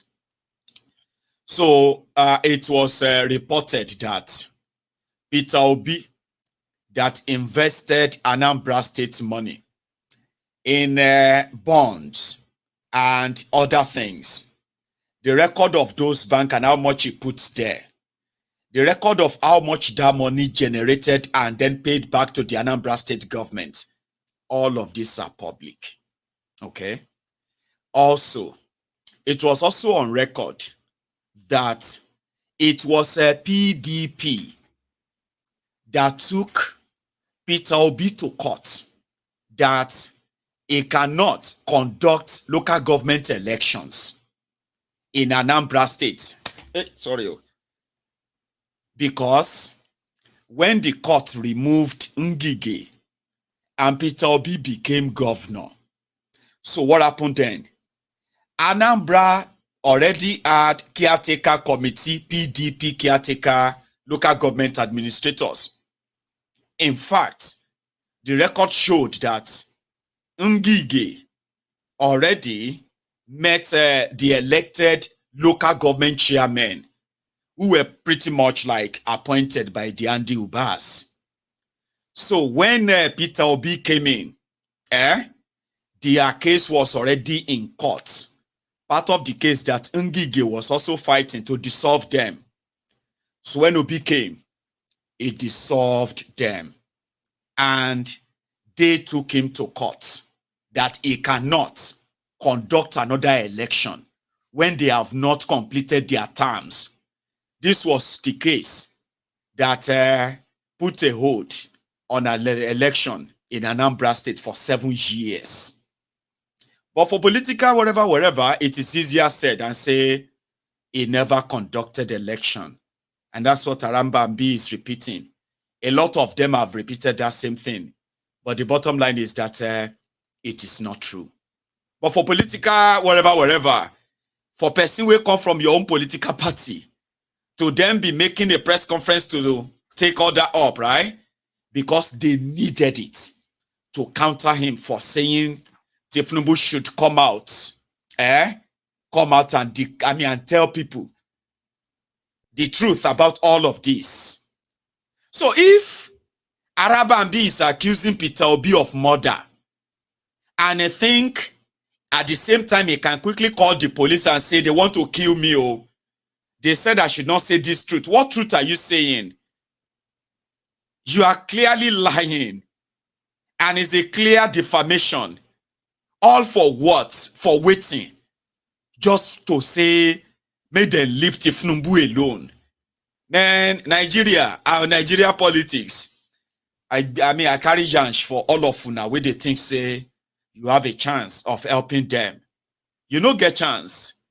It is so dirty and so evil. And the men are willing and ready to be used in perpetuating that evil. Somebody is now using Obi's dead brother who died a very long time ago in order to save Kolu, the drug dealer, certificate forger. A person is now using that as a political talk and then accusing him of killing his brother, taking over his business and stopping his wife from remarrying. On top waiting, on top say Kolu forged certificate. Atiku took him to court too, and it became the irreparable damages. Listen to that. Well. I told you, I saw that on the way and I was like, you know? So, I'm not one of those that is saying that Obi is a saint. In fact, I don't give a damn about Obi per se. But I have discovered that in this Nigeria of today, the majority of those that are attacking Obi, they are attacking him for not being corrupt enough. Do you understand what that means? They are saying they agree that all of their criminals, they are shameless, stinking criminals that they call leaders. They agree that they are criminals. But they are upset that Peter Obi is not criminal enough like their own criminal leader. So they have to make things up so that they can believe that there must be something somewhere, Sha. There must be something, Sha. I shall believe. There must be something that is not known. What is that thing? Let us treat what is known and stop making things up, Abi. No, Maiyegun, Obi is not a saint. I can tell you this. We all know that Obi is not a saint. Nobody is saying he's a saint. If you have anything on him, bring it out. Don't make them up. None of the things they said about Thiefnubu is made up. You know it. So you can't say because Thiefnubu is a drug dealer, Thiefnubu is a career criminal, Thiefnubu is this or that. Okay? So that's what I see in it. People were pretty much angry that Obi is not corrupt enough. Do you see that when you see Atiku and the people supporting Thiefnubu, when they are fighting themselves, they don't attack themselves with hatred. They just say, well, even you are thief, you are thief. Even we all know, they agree. But when it comes to that of Obi, they just have to make something up. It's like it's not corrupt enough. How come they couldn't find anything? That's the only thing I found, though. And you all know that. He invested family money. He invested Anambra money in family business. But the person who succeeded him came back and said, well, we raped that investment to 75 billion naira windfall for Anambra State. To the point that Willie Obaino could not steal that money. He had to say he was building an airport. So he delivered the airport. 38 billion naira airport. Out of 75 billion naira will be saved. That is on record. And he also said, if you have one single evidence of any Anambra penny traced to either myself, my wife, any of my children, or anybody who worked with me for that period I was governor, I will stop working about and I will stop talking about Nigeria and the corruption in Nigeria. They couldn't come up with anything. Sure, you understand? So they just have to repeat something until they believe. They want you to believe it. They want you to believe it that now he invested. Why didn't he invest the money in so other bank? Thiefnubu don't even invest anybody's money anywhere. Your criminal politicians, they are not investing anybody's money anywhere. They just box the money, and just take them out of Nigeria.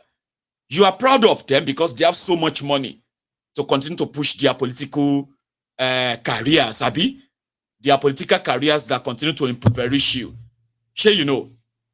So when they come out and repeat all of this, and you're like, come on, man. So I would rather believe what I see, not what you want me to believe. And that's my own thing about him. And they say he brags so differently. Chike, how you doing today, Chike? Thank you very much for that. By the way, you are so nice, so generous. That's very kind of you. Yeah, I am planning to take calls, okay? So I'm going to pop us on a short hold soon. And I'm going away. I'm going away tomorrow. So I'm not going to be here regularly, like, you know. So the least you can hear from me is going to be when I use my own phone or other device to possibly just, you know, stream for maybe a few minutes and just say hi to everybody and just catch up. So for the next 5 days, I would not be around. So yeah, we'll take calls tonight and then we'll call it tonight, okay? But let me go and make myself a cup of tea. That's a refresher. Don't go anywhere. You can still like this broadcast. Like it before you leave, okay? If you have to go. If you want to call in, the number is on your screen, and you can use that to add your own contribution as well tonight. I'll be back.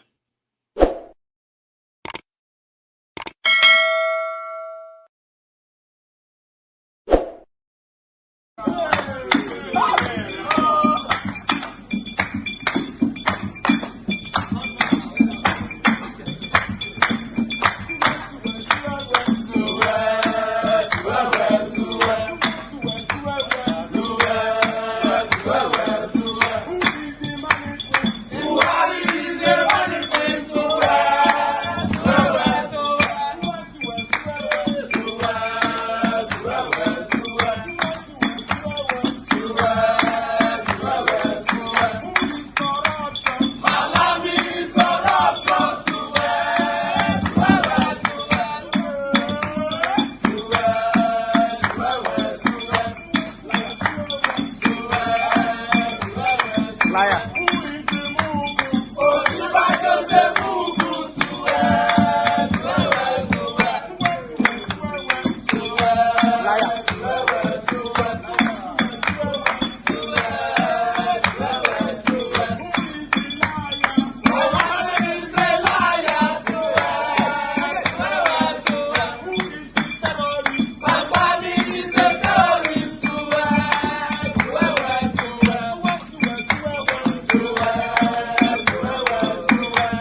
Thank you so much, guys, and that beautiful rendition that has become part of Maiyegun's diary, Politico.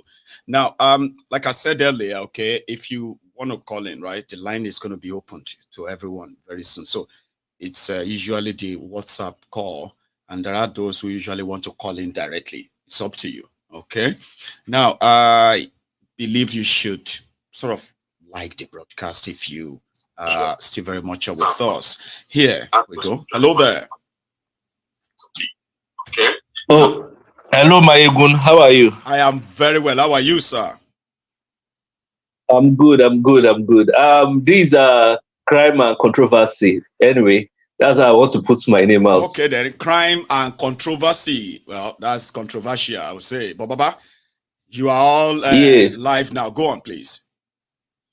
Okay, please. I want to give a suggestion on a way that your message can reach a lot of people. Okay. Yes, I don't know, because some people in your channel have maybe suggested, because me, I don't have money. If I had, I actually would have keyed into this.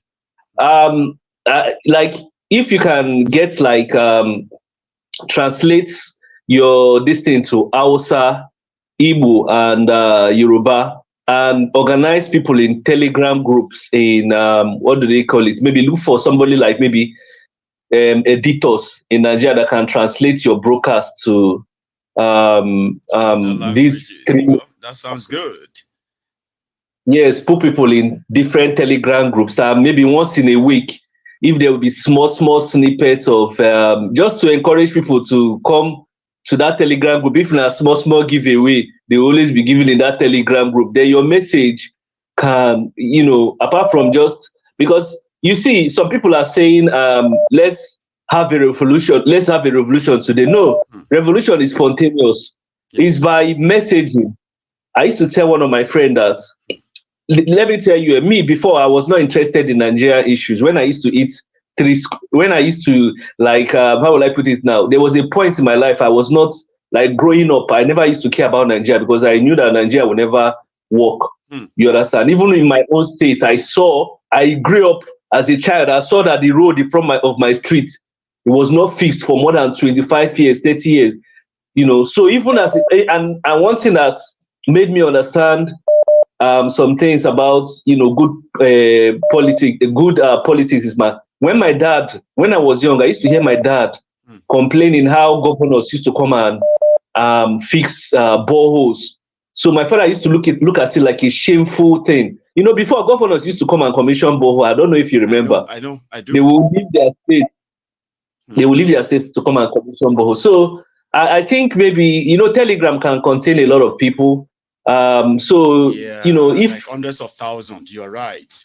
And yes, that's a very brilliant one. I could put people on a payroll for that because I've had people ordinarily that I've been paying for years now, and I don't think they're actually delivering value for that money for me. So I would have to kind of redirect. So that's a brilliant one there from you. I'm going to work on it. Yeah, so that the message will not just end here. I used to tell my friend that if we were not collectively angry, we cannot take action. We cannot make any It's only when we are collectively angry. I cannot be angry and you're happy. And you expect us to have a revolution. It's not possible. It's not. You understand? It's not possible. Even of recent, that there's one of my friends, he's a Thiefnubu supporter. I don't know if I should say this thing. Okay, let me leave it. Oh, okay then. Well, I have one, I can tell you, right? There is this Thiefnubu supporter, okay, who happened to be a friend to my friend. Now, here is their story. Okay. We are talking about this issue of crashing Naira, and it's affecting a lot of people, especially those who are paying for student school fees abroad, those who are paying for medical bills, and most importantly, those who are actually trading, doing business. You have the exchange rate of this today, tomorrow it don't change. It don't change again, and change again, and change again. So for those who are like part of this shameless group of people, they are also looking for cheap forex behind the scene. For example, this my friend, used to actually be one of that person's source of forex. So you know what I mean is that that person is in Nigeria. Is okay. You know what I mean? You know, person where they okay will be the person to send somebody or pay the school fees of somebody abroad, Abi.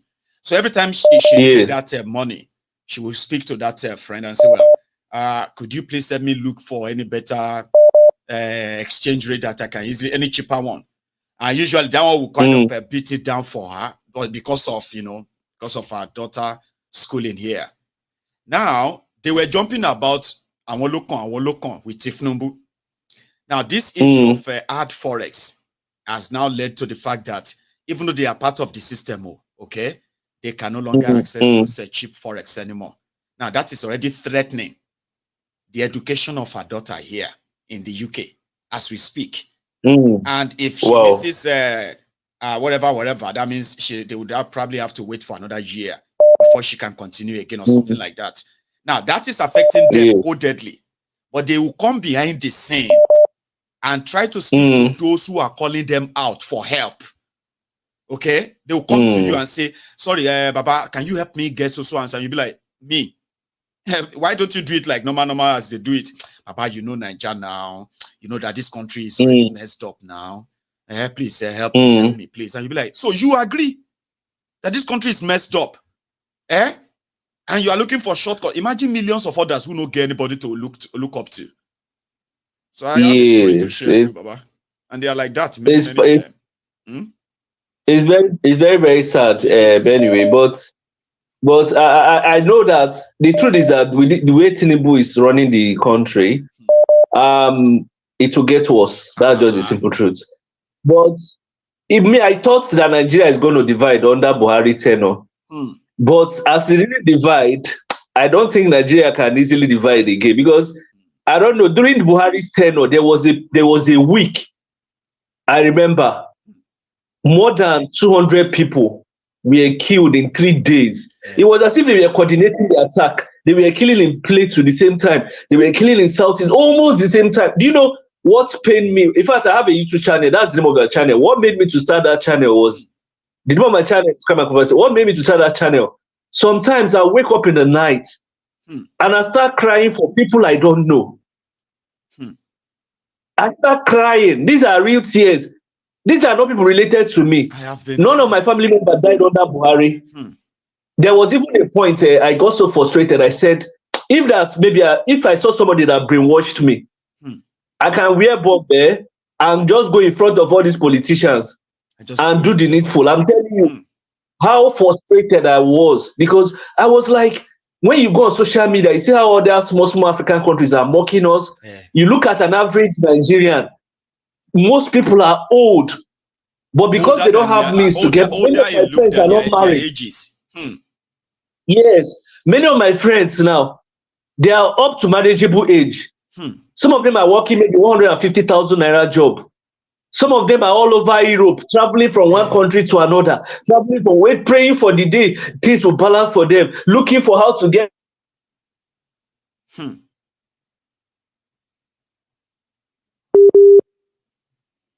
Oh dear.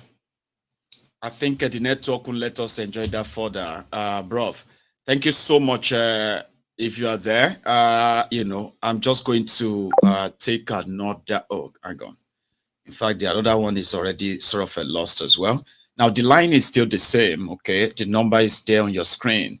You can speak directly to me in the studio by using that number on your screen. That is +447706922321, okay? It is there. Might take another one. Here we go. Hello there. Hello, good evening, sir. Good evening to you too. How are you, sir? I'm fine, sir. I'm calling from Russia. Great. How are you doing? I'm fine, sir. This is actually my first time of calling. Is it? Because one thing is that I have had a caller from Russia, and every now and then it just bump into us, and I'm like, oh my God, from Russia? Now I have a second person or even a third person.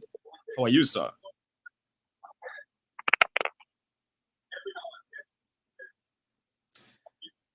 Can you hear me still? Yeah, I'm with you, sir. With you, sir. All You right, see, yeah, I want to please. encourage. Go on, sir, please. Yeah, I want to encourage your program. Your program has really been a high opener. God bless you. You see, this your program has really done a lot in the life of us that are in diaspora. So I want to add to the last caller that just said I couldn't finish the conversation concerning you expanding your program to Telegram and other sorts of communication. I'm very much with you. I would advise you listen to your phone more and ignore the broadcast. It's a little bit delayed, okay? Because once the production gets out there, it's got about 5 seconds. So I want to add. Go on, I simply want to add. So yes, I'll do.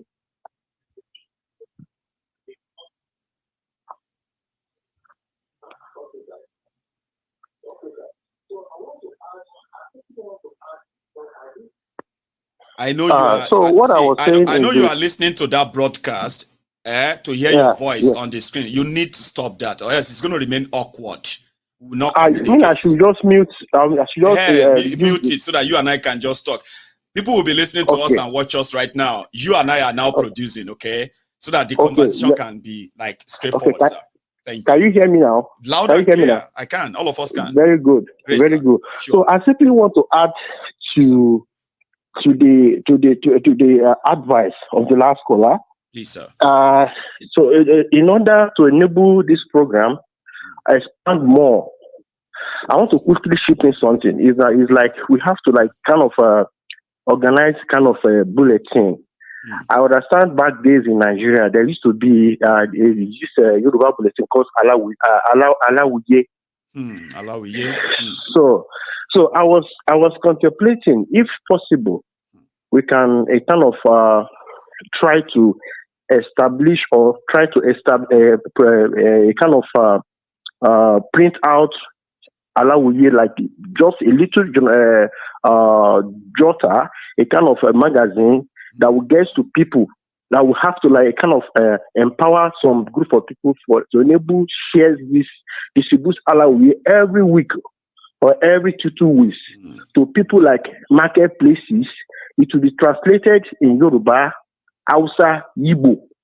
And it goes on there. We can even make it like a newsletter that will capture all that happened that week. Yes, sir. And explain to them how it's directly connected to them and why. Yes, sir. Yes, sir. Because this your program. Majority of your of your supporter in this program. Yes, sir. This we that are in diaspora, we have the advantage of getting all the information in full. But unfortunately, people that I am with you, sir. Please. Oh, I think I might have lost him there. We seems to be having problem with that connection anyway. So yeah, I like the idea of us breaking this down and then getting them, translated into different sort of subtitled language, which can be at the same time a full-time job. I can put people on, I know it's a very sort of time-consuming one, but I know I have put people on monthly salaries of over 100 grand, okay, in the past 2 years alone, where they have been on their own time, just, getting content that reports directly happenings, from every part of Nigeria.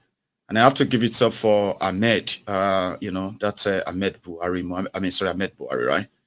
He's a very good guy that has been very, very consistent. And I actually encourage us to please, if you are watching MaiyegunsDiary Politico from the diaspora, take your time to always visit the Diaspora Radio International on YouTube.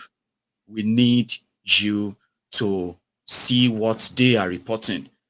There are people who are actually paid to do that kind of job. So now that we see a lot of us who are interested in expanding it enough that it is easily accessible, and easily sort of understandable too.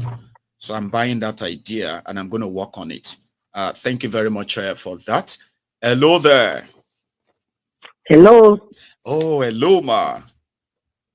Good afternoon. My name is Stella. I'm calling from Minnesota, USA. Oh, bless you. Yeah, Lady Stella from Minnesota, USA. Is that right, ma'am? Yes, sir. Great. So it's a pleasure to have you on tonight, and everybody can hear you, ma'am. Please. It's a pleasure. You are a prophet of our time. Oh, thank the work you're doing for Nigeria will not be in vain. Amen. Oh. God is seeing it, and one day, something good will come to Nigeria. Amen. What I have to say is, this exposure is happening so that anybody that is doubting will know. The whole world, the thing has come to 360 degrees. Anybody that is denying what is happening will see it. That's right. Now that it has connected to international, even if Nigerians are unable to do anything, Nigeria is getting to North Korea, Russia, and China. That's what Nigeria is getting to. So the people are being clamped down. They cannot talk. They cannot do anything. But internationally, our eyes are open. The whole world is saying it.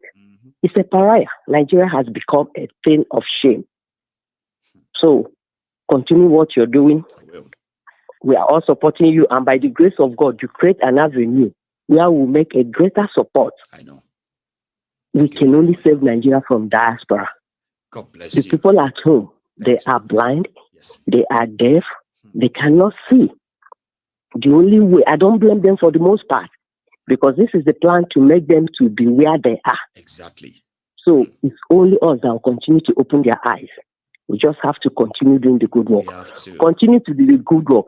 I know you believe in a God, and that God will continue to protect you, and nothing will happen to you. Thank you so much. And we're all praying. God bless you. One day, Nigeria will be delivered. They will push back, and indeed, they will change the course of their own destiny. I strongly believe that too, ma'am. And thank you so much for this, okay? Thank you for what you're doing. I watch you every day. You are like a tranquilizer for me. Oh, bless you. I like that. I mean, it's worth it when people say it's like, you know, I could sit down and listen to you like every day.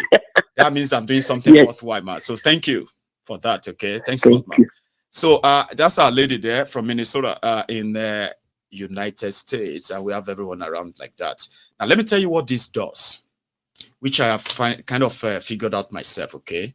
You see, it is not news that people know how that Nigeria is messed up, and the guys in charge of this Nigeria with this day and time, information access and all of that, a lot of people know that Nigeria is messed up. But however, a lot of people don't know how messed up Nigeria is until they started paying attention. And for somebody like myself that made a lot of people to pay attention, that is the job. You get people interested. You get them to pay attention.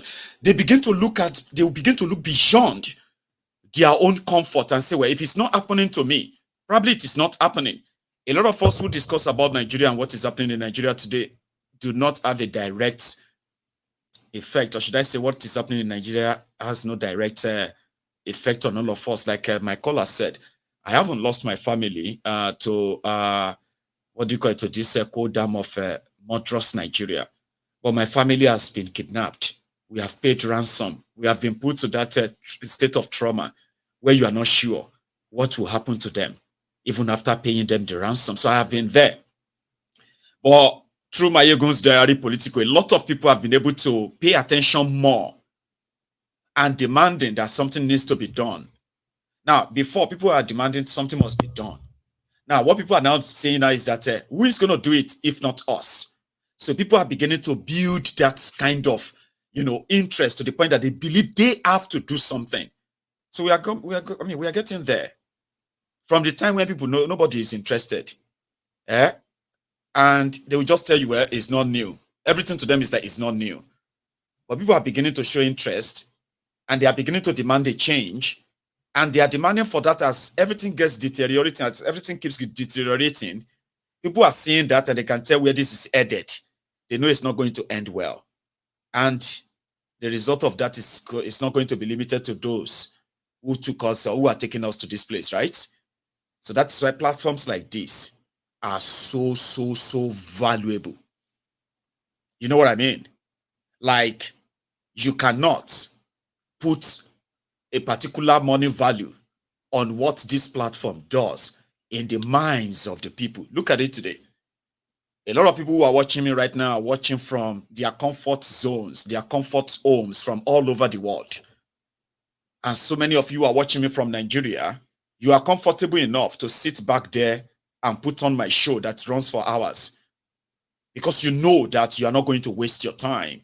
You know you are going to leave this program with a sort of a renewed vigor, something that tells you that one, if you don't get yourself mentally ready to do something, then nothing is going to change. And that is the job of platforms like this, preparing you mentally, letting you know that the danger hasn't touched you doesn't mean that you are safe from it. That you are still free right now, you are agile, you are healthy, you are walking and all of that. We can use that to save ourselves, because the day you fall victims, it's going to be -1. And we need that your free mind before it is completely it's going to be -1 and crushed. We need that. So I love this platform myself. I love MaiyegunsDiary Politico. You have no idea. Hello there. Mumamuna Sanka. So say we love you. So say very much. Muna Sanka. Don't they confuse me like that, man. Let's start from the beginning. We'll start from Nakwana. Lafia kalau kana lafia. Lafia mata kalau mata kalau yara kalau kowa da kowa kalau. Alhamdulillah, madala. Yaya aiki. Aiki lafiya kalau yaya naka aiki. Alhamdulillah. Alhamdulillah. Kai. Naji daɗi. How you doing, Baba? Why you? Oh boy, see as they talk like say. That's why I said no, they rush me like that. If they bring new ones, I could just be like, so we take a small like that, I'm gonna follow. No, Maiyegun, I'll cram that. I'll wait for next time to use it. How you doing, Baba? Maiyegun, I wish you understand Hausa. I tell you, you see what that person said. That if this broadcast can be like, spoken, like imagine if I am fluent put in all out of those there. Languages. If to say now you be the real Wazobia. If to say now you be real Wazobia. I mean, that can be. Maiyegun, I just need people to say, I will teach you, and I will teach you for 6 months, and you can be communicative. Walai, Maiyegun, if you want basics, I'm going to I work fit on teach you. I fit put that time. Teach you the basics. So if you say you could just throw them once in a while, you just put them inside. So you can just, of course, drop them, those stuff. Of course, because it will really go a long way. It will really go a long way. Because no be say na the Yoruba people alone, even the Hausas, they also, in short, na them cry pass. But lack of say to see someone that will come out. They are still in that kind of that box. Say politician, one day one person will come out from their side and he will do something. He will do the right thing. You understand? And another belief be say God. I in Allah da bazasugama lafiya, meaning by the grace of God, wo ni kuri. Bazasugama lafiya, but not just the wo ni kuri. Bazasugama lafiya. You understand? Yeah. So all those kind of things now still waiting. They believe say maybe they pray for your leader. You go to your mosque, pray for your leader. When you go to not be only churches, when you go to mosque for northern part of Nigeria, you will see houses like mostly you will see all these politicians on Fridays if they come to the mosque in front of the congregation. Now them that they give space in front. Now. They don't understand. Say there is no way you feel. They don't understand. Say the real thief, where we say them that they preach about. Now them they their front. You get. And they always talk. There is something they always talk about. Say Musulunci ya hana a zagi shugaba, meaning Islam forbids you to insult your leaders. But you know what? I'm so happy. I'm so happy there are a lot of them that before the election, we have had a lot of conversation. And I told them, same thing you tell people, I tell a lot of them, a lot, no be one, no be two, a lot of people I communicate with. I say, you know what? This thing that is happening, it will triple after Buhari is gone. It will triple. Thiefnubu is the same language as me, Abi, and you guys know, obviously, I should like him, Abi. But it's not that I don't. It's not the only one I don't like. I don't like. I don't hate these guys, though. But what they do is enough what they do for me. Never ever for you to hate them. You know, Ahmed. Yeah. You know, I told them. I said, look. Someone literally said. He said, "Why can't you support Israel?" I said, "Would you just shut up?" Supporting him, what has that or what will that change for me? It can't change nothing. It can only add to my own pressure. It can only. To people I'll say, oh, I'm reaching out to it will only add pressure to me. So it can't change anything. And I told her, I say it will only triple. But watch. Yesterday I was talking to one con supporter of APC, as in now chronic supporter of APC and Thiefnubu. We be saying say they part of people they tell me say I just say I call this guy, don't tell where I even call him. Me I ain't calling phone. He can't say, waiting I talk. Na true, it's just there. I say, not be say na vision. No.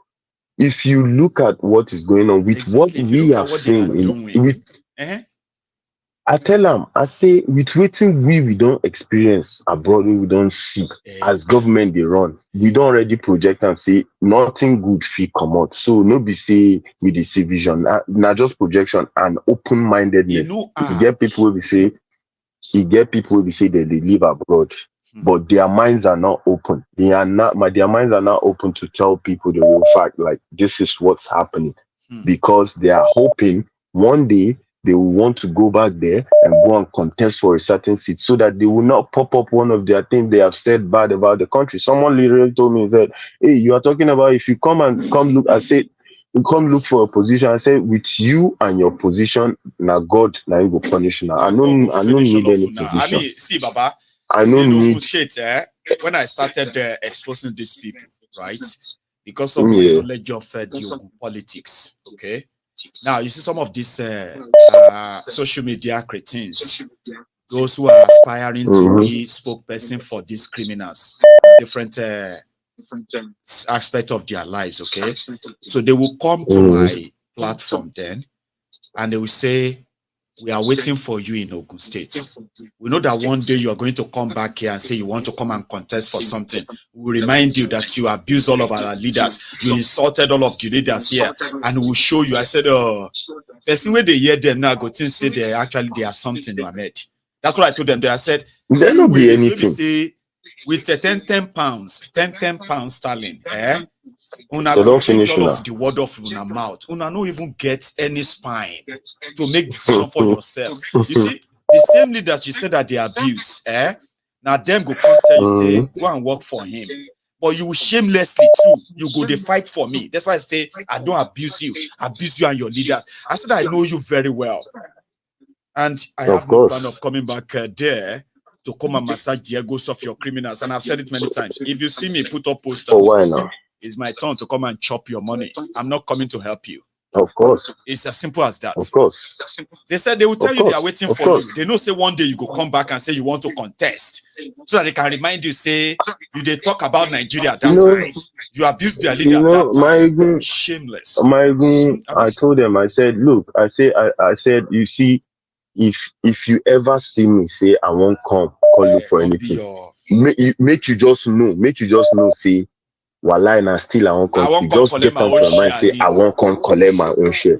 Don't think say I won't come do anything. I won't come collect my own share. You get, I love you. Make you just get out for mind. Just get out for mind. Even I say, even my papa today, if he enter politics, as open as my heart been as I did, so I go tell you, say, see, you see that my papa already see.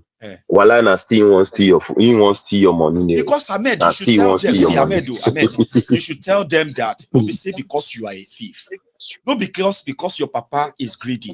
The system is built that all it requires is just for you to be in that position. Naturally, the looting will be coming to you. It's not you, and you can't change it. Of course, no. A system that is put in place to be rigged. And you are just there. They say, "Oga, sign here. Oga, please sign here." Say, why? They say because you know you all the directors of this ministry, they have to sign for Kiniko. Sign. This is 300 million naira. What is it for? It is for your welcome package, Oga. Please sign it so that accountants can easily read. You'll be like, 300 million because they appointed me as a director of this place. You suppose don't know say that money may be you now your own share you the cost. Share you get. So nobody is coming to save Nigeria. This current one needs to crash. Ahmed. Nobody is saving you. Nobody is saving you. Maiyegun, they will learn. Gradually. Like very dark mind say they will learn and they will learn the hard way. They are already learning. Yeah, they will learn the hard way. You have a good one, Ahmed. Okay. Allow another person. All right, yeah. So I'm going to have Ahmed as one of those who are going to teach me how to speak Hausa and is communicating that. I know I have a lot of my Igbo friends who are going to teach me Igbo, but I just need to put up a program that is going to set them in motion so that one day I can come here and proud and say yes and greet all of you now in your language. Sir. I no go teach you Igbo. I got my koshiri Igbo. One name, Maiyegun, I no go teach you Igbo. One name, you go teach me when the time comes, like gradually, yeah. Because you see the Igbos where they teach me. Now Igbos will say for me to just fire back at anybody where they say something where I don't understand, and they are not good when I read their meaning. You will teach me. A lot of you will. If I teach you, you go finish. You go take and finish Igbo people. Yeah, you know because they finish those who needed to be finished. They do nonsense too much. So, they do nonsense too much, and you know if you stand their nonsense, so you go take and finish them. You go gabadize them. But wait, you know how you go to feel, right? If I the fire, when I'm talking about this Igbo, full and all these criminals, right? And I'm like, listen, and I'm like, I started firing them in Igbo. Do you know how proud you're gonna be sitting down there like, oh my God, like. Then you'll be telling people that if people know the real meaning of waiting to Maiyegun they talk. English no fit interpret them fully. You know, say some Igbos, English no fit interpret them fully. Of course. And I'm going to make it a goal now. I'm going to actually learn it. It's actually time now. Oh, one name. How's your family? We are fine. And your family? Well, we are here. Oh, we thank God. Though we are still surviving. Oh. Once again, is retired naval captain Ogunofo calling you, the man that makes them cry. Remember? And you, how you doing? I mean, I remember now very well. How is it? I'm fine. So you've been in the background, just watching and following and observing, and you choose to say something. Of course, I can't miss any Maiyegun's program. I can't. It makes my day. God bless. After the whole hard day hustle and bustling, I end up my day with listening to you. God bless you. I heard that. Thanks I cannot. I just can't miss Maiyegun. No, now it's my tonic. It's my tonic. Now, so you know, because everyday things happen in Nigeria. People just read them as news. We don't want people to read Nigeria as news because every news you read about Nigeria, life is involved. Sir, Maiyegun, I call your program the realistic city, the realistic time. God bless you. So what I want to say today is I want to remind my people about my this thing I told them last time. I said nothing will happen. Remember, I said nothing will happen. Forget about all the whole initial drag. I tell you, say nothing will happen. Nigerians still go do. They don't they so weak that all their nerves, all their bones don't they broken. These politicians hold them for pockets. They hold their number. Nothing go happen. Even the Supreme Court when they go, I go still talk them again. Nothing go happen. Make them hear my voice as they talk. And forget about the one that they annoy them. That's why they are always like, you know, I took them pin, make them understand. Say it's time for them to rise up. So now I begin to agree with what Showore. I know they agree with Showore before, but now I begin to agree with what he talked some 2 or 3 years back. This is time for revolution. Ecclesiastes 3 say there is time for everything. Time to born and time to old and time to die. Time to live. Time to smile and time to cry. This is time for revolution. It don't reach. If then anybody will say revolution never reach now, time be saying nothing for them because there's no way out. It's two things. It's either Nigeria will have a revolution or the military will take over. These are the two things that can save that country. For months now, you've never really changed them, but they're like playing out one after the other. The last part that we are waiting for that is still holding people down is the Supreme Court, you said, but that is also looking like nothing will happen. Nothing will happen. Nothing. Why I go take my position? I was in the system. So you I was are a not normal convinced officer. enough to feel like something could spark up anytime. No, not this. Maiyegun. I work for that country under naval police, secret service. In that, I was one of the Abacha boys. And you see that your DSS, I know what thing they happen there. I did the system. I know what Nigeria is all about. I can tell you what the population, how they feel, how they think. Nothing will happen. So, When they only to see now. May I ask you this one, no? Because now advice I won't ask you, no be question, no. Sure, you get now advice, so. Go ahead. You are somebody who has somehow, like you've managed to screen the whole process due to the available information.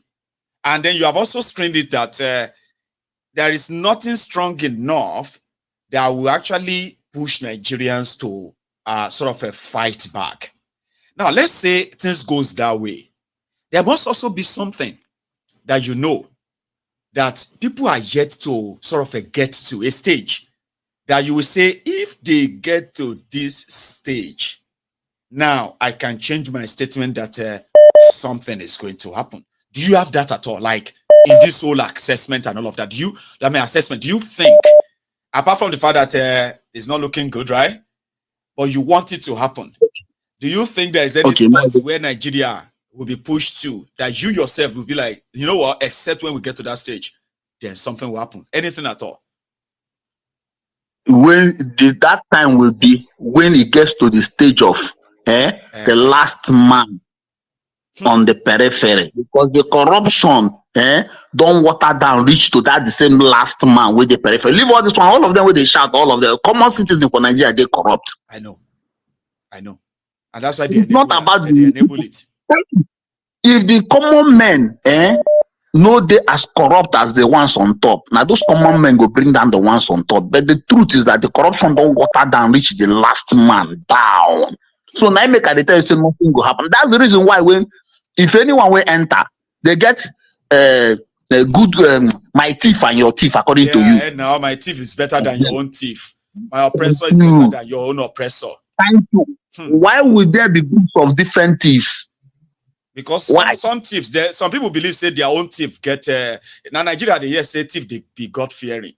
I say I know he's corrupt, but he's a very God fearing man. God fearing thieves. Nigeria. Who thief may be God fearing man? I never hear that before in my life, except in Nigeria. For you to be a thief, you don't have to have the now you say you don't even fear God now. So how you could come be thief, come be God fearing thief. Now only for Nigerians' mouth. That's why they say my thief is better than your own. It's a terrible thing. So my brother, make them hear me. Did they hear you? I call all the whole Nigerian youths weaklings. This thing can never happen in other African countries. Even Togo, it no go happen. No. All Nigerian youths, listen to me. All of you are all weaklings. Because you cannot be telling me that somebody will be eating your birthright and at the same time you're hailing the person, calling the person Baba, the toilet for the person. Nothing will happen. Let me talk about the talk here. My name is retired captain, naval captain Ogunofo. You don't rise up and come and tell and say, okay, I don't do the right thing. Sorry. Okay. We're gonna go stop reminding them. Nothing will happen. Nothing will happen. God bless you, Baba. Man, take another one then, all right? Thanks so much. Okay, my brother. You have a good night. Greet the family. I will, sir. And yours too. Thanks a lot. So I have another caller, but I'm going to tell my caller to kind of give me a sec. I say thank you to this, my super chatters. People are being generous to me tonight. Yomi Totu, God bless you for that. And same thing goes for the 23-24. I mean, it's been a while I heard from you too, so God bless you too. And I have a caller, which I suspect to be Sham. Is that you?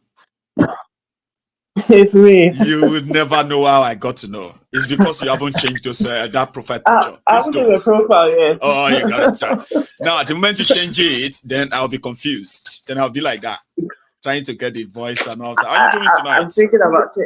I'm thinking about changing it though. Now I'm going to pay attention to the next one. Hopefully, I'll quickly pick it.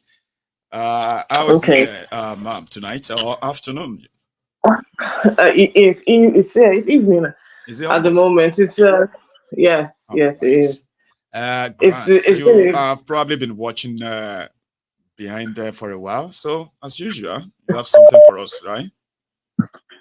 I have something for us, but I just want to the Temple of Truth to indulge me today, because I want to not focus on what we've talked about, although it is still in the same vein of what you've been saying to us since February, I think. Wow, I know. It's been a while. It's been a while that you've been talking about this thing. Okay, so please just indulge me a little bit. Please. I'm sure everyone is fully aware about what's going on in the world today. Israel and Hamas and the war, the loss of lives, and all of that. That's right. Now, my question to the people in the temple is, do you remember when you've heard people being interviewed about their level of exposure? They talk about how they've traveled the world. They've been to all kinds of places in the world. And when they say, okay, these are the places I've been to in the world, no one mentions anywhere in Africa. Has it ever occurred to anyone? They rarely mention anywhere in Africa. The most will probably be South Africa, or maybe Egypt even, because even the Egyptians don't regard themselves. So to some extent, Ghana, they do mention that. For some reason, when they rarely do. Most often than not, what you get is, I've traveled around the world. When they list the places that they've traveled, they haven't been to a Black African country, right? I'm going somewhere with this, right? Now, we are a people easily disregarded, easily dismissed, easily set aside, inconsequential most of the time. Now, our airwaves, news, everything is dominated by Israel, Hamas, the war in Israel, the war in Hamas. They have about 2,000, at least 2,600 people dead total from both sides, Palestine and Israel. But my people, how many of our people are dead? How many of our own Nigerians are dead? Since the inception of this demonstration of crazy, 24 years. How many of our people have died, are still dying, will still die, right? Who talks about that? On the world scale, on the world stage, who talks about it? Which country has said, you know what, I went to church this morning. I went to church this morning, and the prayers were for, in fact, everything was about Israel and Hamas. Everything was about Israel and Hamas. When Ukraine was on fire, everything was about Ukraine. But when Ukraine, there were these pastors in Nigeria that were actually like asking their church members to pray for Ukraine. You remember that one? That time, yeah. Now, right now in Nigeria, the Muslims are asking people to pray for Hamas. To pray for the Christians are asking people to pray for Israel. Pray for and Israel. humanity losses in both sides. I mean, cannot be compared to what is being lost in Nigeria every month. Cannot be compared, will never be compared to what is going on a daily basis in Nigeria. Exactly. People that are being killed in Nigeria. Listen, Maiyegun, I'm going somewhere, and I want the people in the temple of people, please listen to me. These people don't care about us. They do not care about Black people in any way, shape, or form. We are a disregarded people. And when we start to understand that our battle is not just against the likes of Thiefnubu, it is about how the world views Black people in general. Do you understand? How our issues are not front and center because we do not matter. No one can say to me that they are not aware of the atrocities that Western nations commit in our continent on a daily basis, but no church talks on it. Nobody speaks on it because it's easier to label the Black man as unintelligent and ungovernable. That is why they are the way they are. But the truth is that is a blatant lie. It is. Because I'm 100% sure that each and every one of us who has a family understands basic economics. I need money. I need to take care of my family. I need to send my kids to school.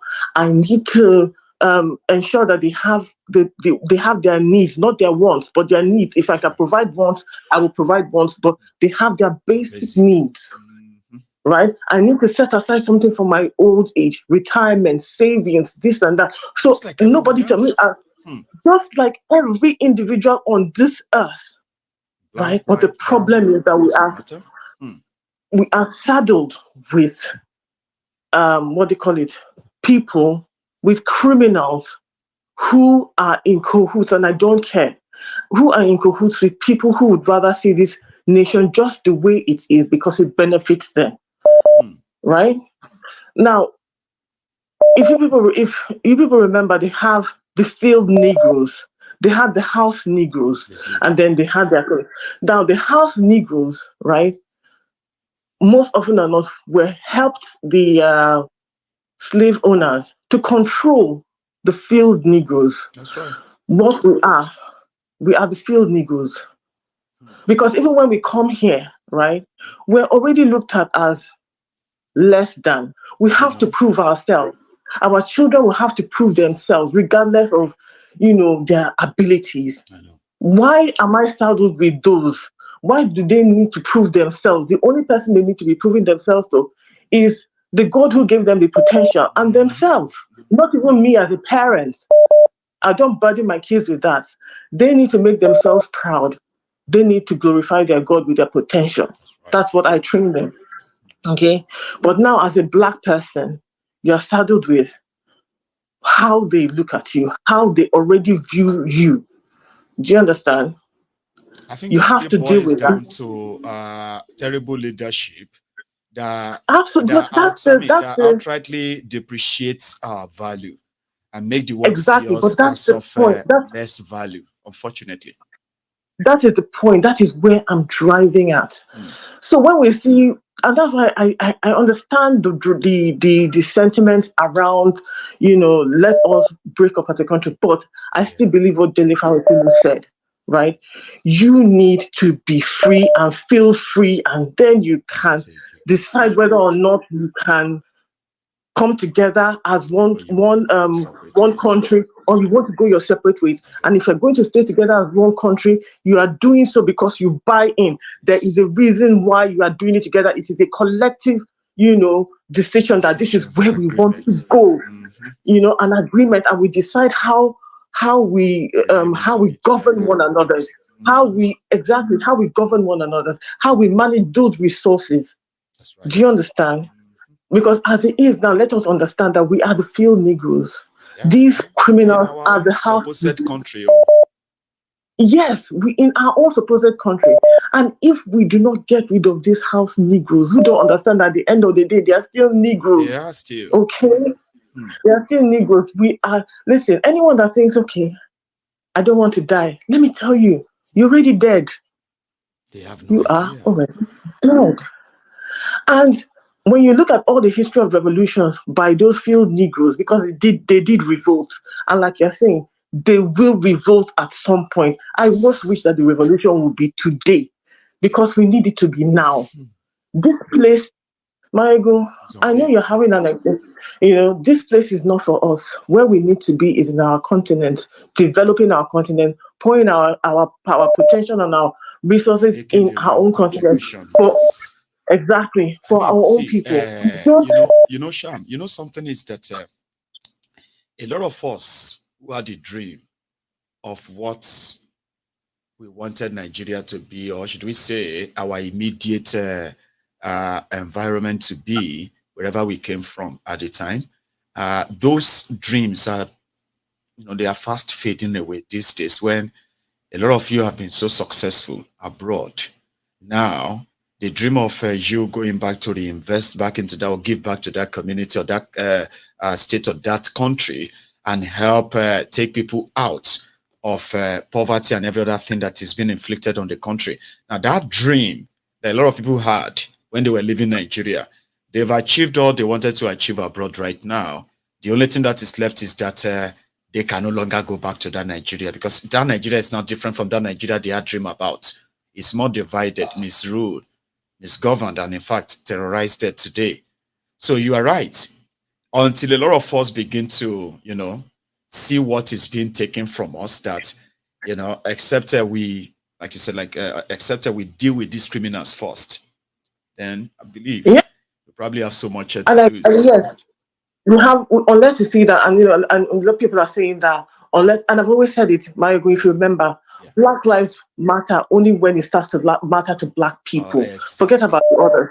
And I am not looking for validation from anybody. I'm just telling you what the reality is. When you step here as a Black person, it doesn't matter whether or not you're looking for their validation.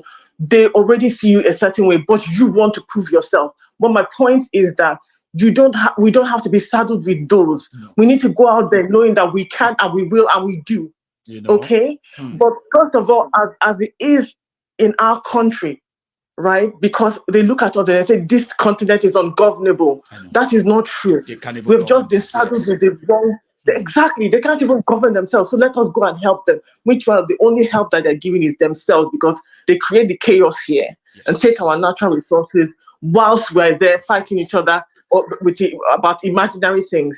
And dare I say, right? Because we've talked a lot about religion.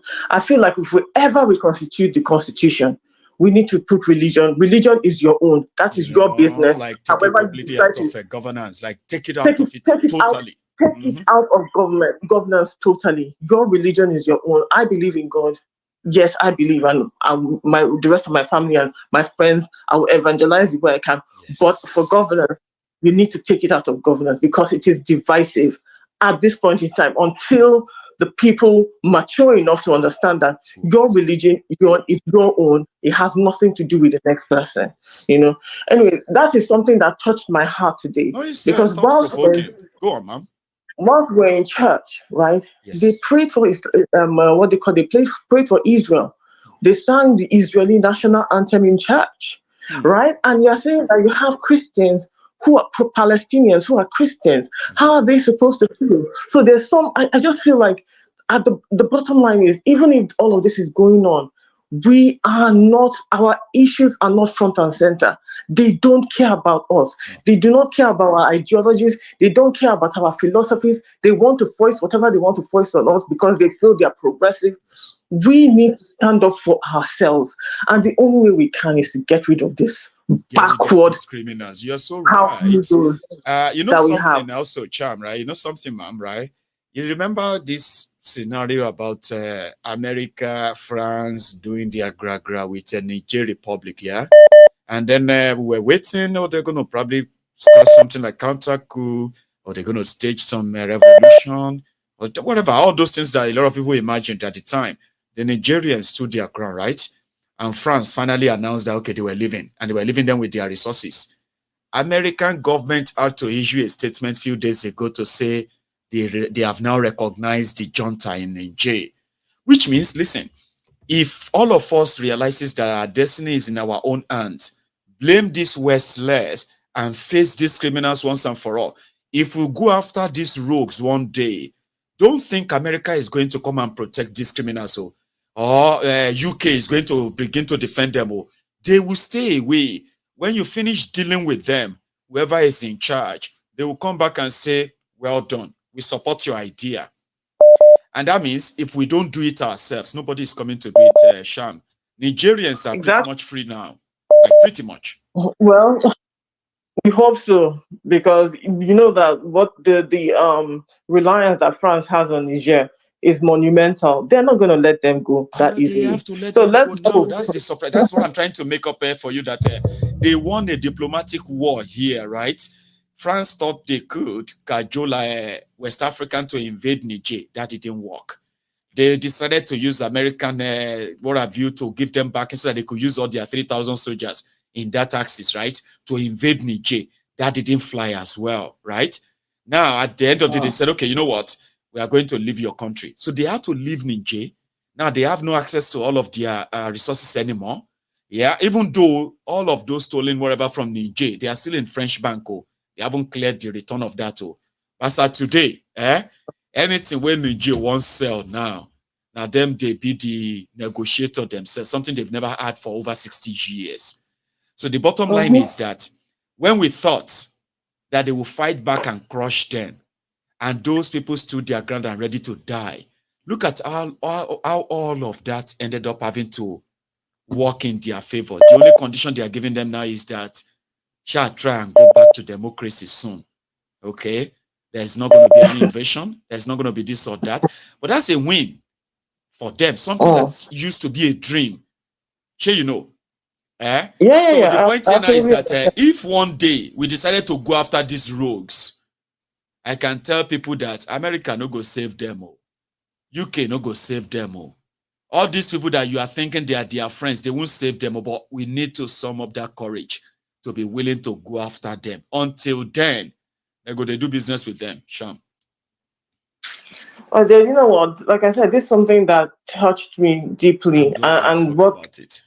I'm glad. What I just realized is that this is not just even a battle for the soul of the country. It's even a battle bigger than ours. And I feel like the way Nigeria plays a pivotal role in how we move. Because if a Black African country like Nigeria can get it right, it starts to, how will I put it?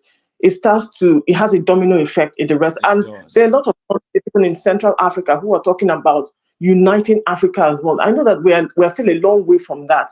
We need to solve this problem right now, this problem of these criminals that we have in power. Then, thank you so deciding what we're going to do. Sorry to be ranting, but I just felt that. No, you're not. You shouldn't be sorry on that, okay? You know, one thing is that when we strike something like to start a conversation, okay, you have no idea a lot of people that probably have the same thought like you. And the moment you begin to talk about it, that is you bringing them into something that they probably wishes that, pops up. So I don't write off anyone's opinion when it comes to this, because it makes it more widened and kind of elaborative. And you'll be surprised, a lot of people that will pick the line as well from where you are stopping. Well, thank you, Shima. Thank you, Mike. Cham, rather, I said Shima. Thanks a lot, okay?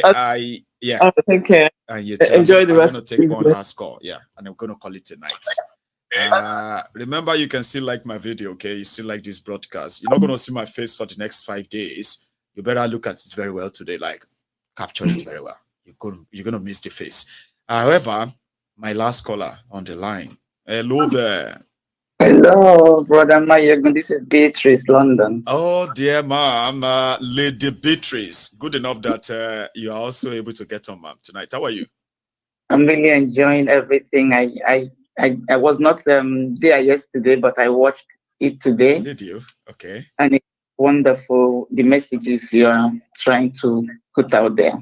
Thank you, ma'am. But one thing I found out concerning our country, yes, ma'am.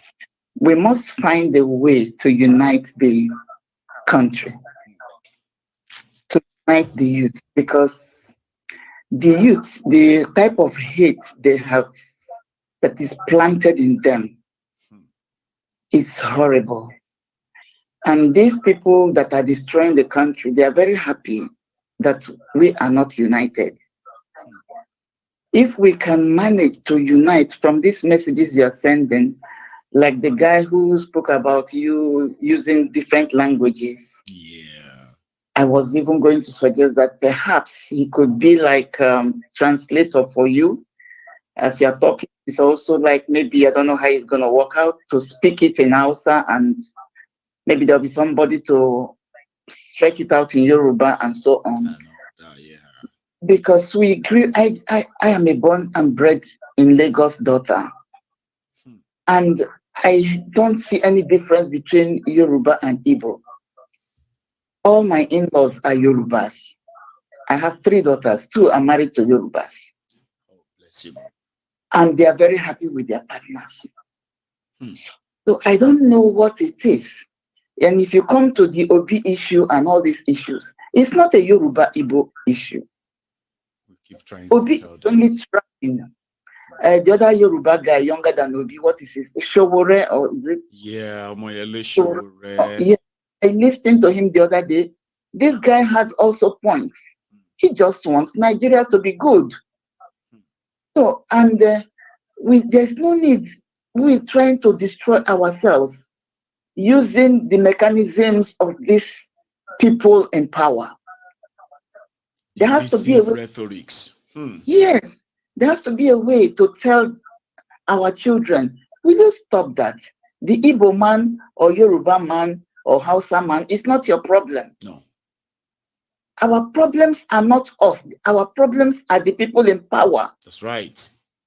And they are doing it like divide and rule. You know, who have developed the art of divide and rule. Yes, not for the growth of Nigeria, but to keep Nigeria stagnant and Nigerians divided. Look at us.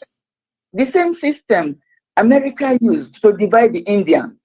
Still, the Indians, Pakistan, all these people around there, they are not friends. But before the UK people came there, they were friends. They were brothers and sisters. They were same. And if you come to Nigeria, when they said you discovered us, how did they discover? They came to heaven to bring Nigeria onto the earth. I wonder. So all these things, we have to find a way to educate our people to stop this hate within us. This hate is what these idiots, if you allow me to use that word. You're so welcome, man. Go on. For these people, this is what they are using to move forward and to carry all our money overseas. They bank them, some of them in the house. You saw recently last year how container loads of money, we are rotten money. I know. Whereas from state governors, not from President Buhari, from state governors. But all the state governors are equally criminal. You know, owing salaries, owing workers, unpaid contractors. I mean, and you keep the money in your house. And then the money got congealed and rotten. A particular man went to the warehouse to go and clean the place and count the money. It was already destroyed. Yeah, he took pictures and put it on the net. I saw it. He said, look at, he just said, look at when people are hungry, look at what money is doing. We have to find a way to punish these people. These governors that store the money in their houses, nobody is talking about them. No. Nobody. They are even worse than the ones in Aso Rock. You know? Because the Aso Rock release money to them, and they don't do anything with the money. They just share it. They share it within them. And then Aso Rock is sharing their own, sending over. So there's nobody checking on anybody. So it's a free for all. And at the end of the day, the people are the victims of it all. It's so unfortunate. It's so sad. Instead of the youths from every angle of Nigeria to be against these people, we are fighting against each other. I know. What have I done to you because I'm Igbo? Or what have you done to me because you're Yoruba? Because I'm a Yoruba. I lived together with Yorubas in the building where we lived in Lagos. When I was going to work, I left my medical card on the television. My door was never closed. Was never locked. I used to have a house help or two. But in case of any emergency, my neighbors will come. My son drank bleach when he was little. Oh. He's 45 now, going to 46. Oh, bless him. He drank bleach. I was at work. Oh, dear. So the girl in the house couldn't help. My son his tongue was coming out. He was shouting. This girl didn't know how to. He just went out shouting. My neighbors, left and right, are Yorubas. All came together. They came together, carried this boy, took him to a hospital called Mount Sinai Hospital at Ebutemeta. Stayed there, took care of the boy. Then one of them came home. And I was heavily pregnant at the time. Oh, no, bless you. Yeah, then I was downstairs. The issue where I used to call on my baby, that mommy is home. Mommy is home. But that woman was up. He said, come up, come up.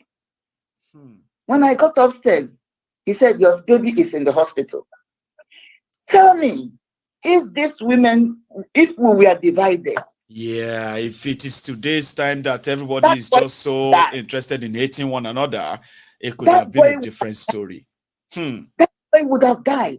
They came and supported without me there. They cared for my baby the same way I care for their own children. So these people in Aso what Rock, happened to us, ma?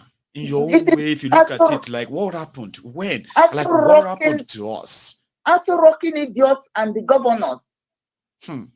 They are the one that is messing up the society. So we people should not bank on whatever they are doing, even if you are benefiting from it.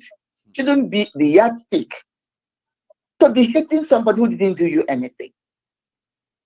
My son-in-law, two son-in-laws I have, they are very lovely son-in-laws. They are Yorubas. They love me and they respect me. Even the third one now want to marry. My last boy want to marry. He also wants to marry a Yoruba. See? But the time they wanted to marry during that problem election, I said, please, now that they are saying they want to kill all Yorubas, let us all Igbos, let us wait until this thing comes down. And there are so many families that actually had to rethink of a lot of things about their own relationship because of this election stuff. I was born and bred in Lagos. Lagos is in fact, my first home. I grew in Yoruba land, Ofa. Some of us grew in Ofa, Kwara State, because my father was a railway man. Oh, bless you. You understand me? So why should we allow these idiots over there to destroy us? We should be able to begin to talk together as Maiyegun is doing. As Maiyegun is doing, and there's one other person too doing it. Come together and say, no, leave that people alone. They didn't do you anything. No. This guy in America, this lawyer, what's his name?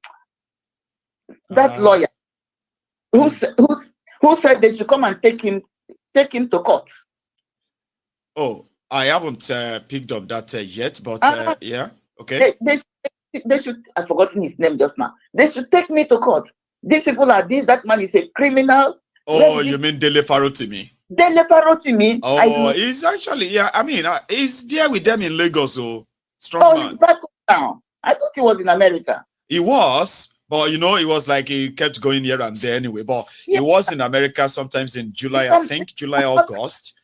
He's there with them in Lagos, so. Yeah, I'm not hiding from them. They should come and arrest me. Exactly. This is how we should behave, because he's trying to save Nigeria for all of us. Imagine when there is trouble in Israel, they all come together to fight for their country. They do. Even the Palestinians that are trying to get their freedom, they are also fighting together. They are also fighting. And if you see both of them, they will tell you we are fighting for our freedom. We are fighting for what we believe in. What are the Nigerians fighting for? Only Nigerians who are just there to enslave us, to destroy us. Are you getting me? I do, man. Thank you so much. Money to nobody takes money to the grave. Nobody. Please nobody. help me. Vanity.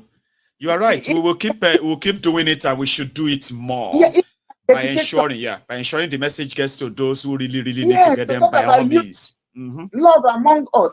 It is not the Igbo man that is troubling you. No. Even if the whole Igbo during the war they still came back with 20. Is it 20 naira or 20 pounds? Oh, they gave them 20 pounds, which is pretty much like 20 naira.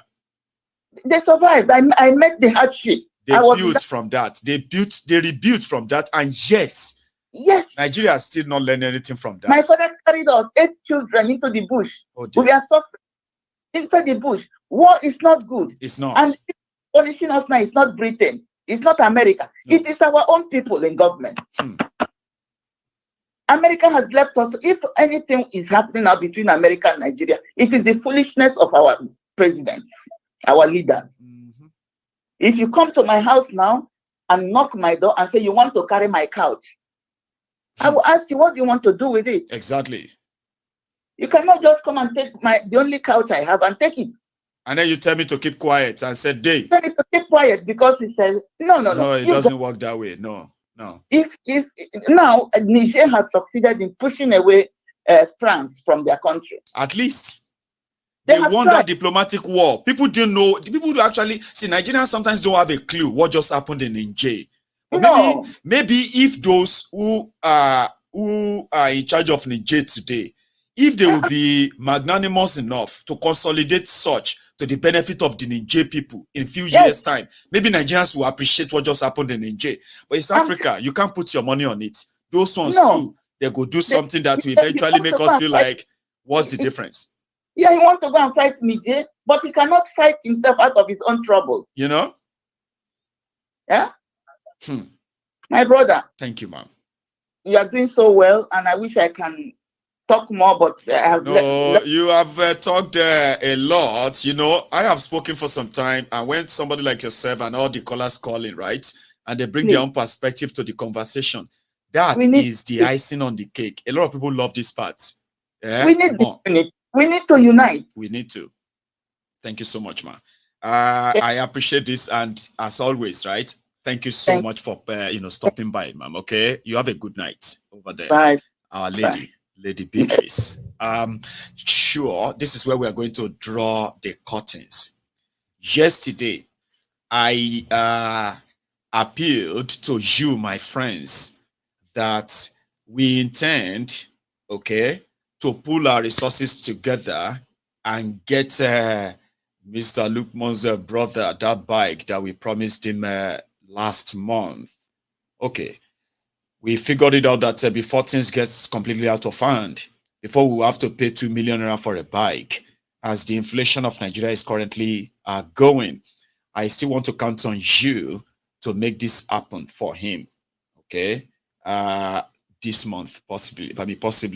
We are looking for 800,000 naira, Nigerian naira, or 750 pounds. 750 pounds, or $800 or 1,000 Canadian dollars, or sorry, is that 1,000 Canadian dollars or 900 Canadian dollars? It's all messy right now.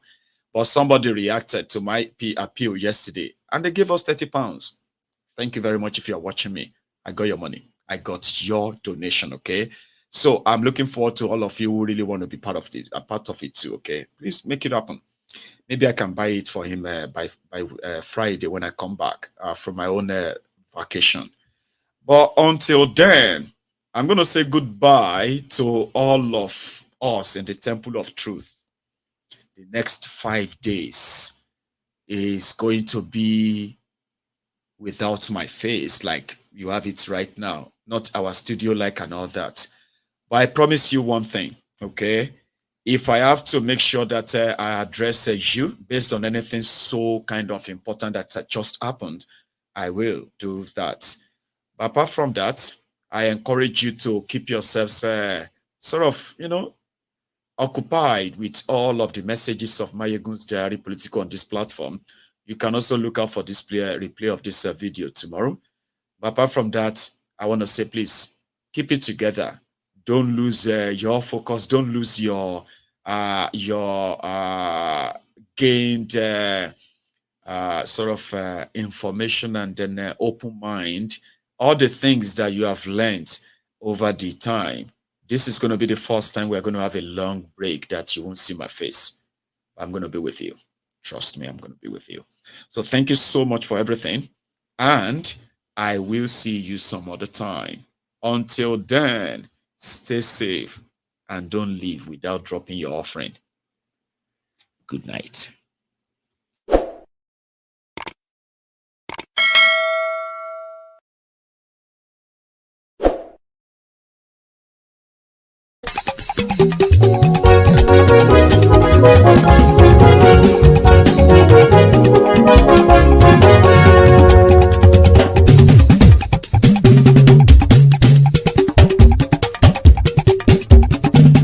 Maiyegun làwa mọ̀ làmọ̀ tó dòdòdò.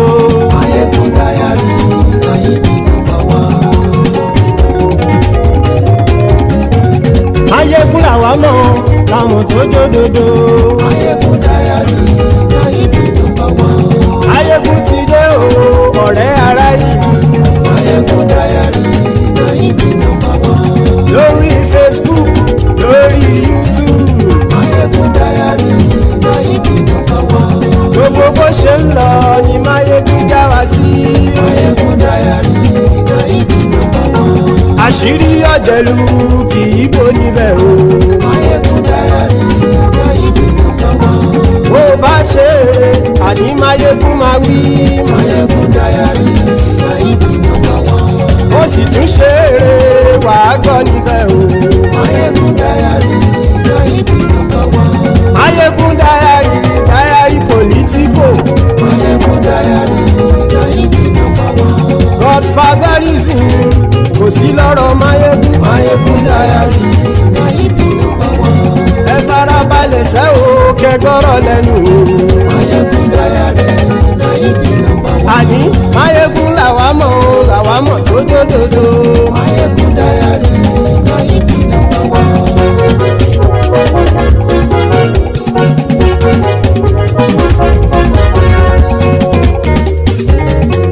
Àní ẹ̀sùn ràkì. Maiyegun ti dé. Maiyegun ti dé. Ọ̀jẹ̀lú ẹ̀sùn ràkì. Maiyegun ti dé. Àní ẹ̀sùn ràkì. Maiyegun ti dé. Lórí Facebook. Maiyegun ti dé. Àní ẹ̀sùn ràkì. Maiyegun ti dé. Lórí YouTube. Maiyegun ti dé. Àní ẹ̀sùn ràkì. Maiyegun ti dé. Bọ́ba bá gbé wúrẹ́. Maiyegun máa wí. Àní ẹ̀sùn ràkì. Maiyegun ti dé. Ijó ìgbádìyẹ. Maiyegun máa wí. Àní ẹ̀sùn ràkì. Maiyegun ti dé. Presido bá rúfin o. Maiyegun máa wí. Àní ẹ̀sùn ràkì. Maiyegun ti dé. Kíkó nìna kówó jẹ. Maiyegun máa wí. Àní ẹ̀sùn ràkì. Maiyegun ti dé. Ọlọ́pàá ti ń darí bá. Maiyegun máa wí. Àní ẹ̀sùn ràkì. Maiyegun ti dé. Aṣòfin ti ń rúfin o. Maiyegun máa wí. Àní ẹ̀sùn ràkì. Maiyegun ti dé. Òkúra olóṣèlú. Maiyegun máa wí. Àní ẹ̀sùn ràkì. Maiyegun ti dé. Ọ̀jẹ̀lú ẹ̀sùn ràkì. Maiyegun ti dé. Àní ẹ̀sùn ràkì. Maiyegun ti dé.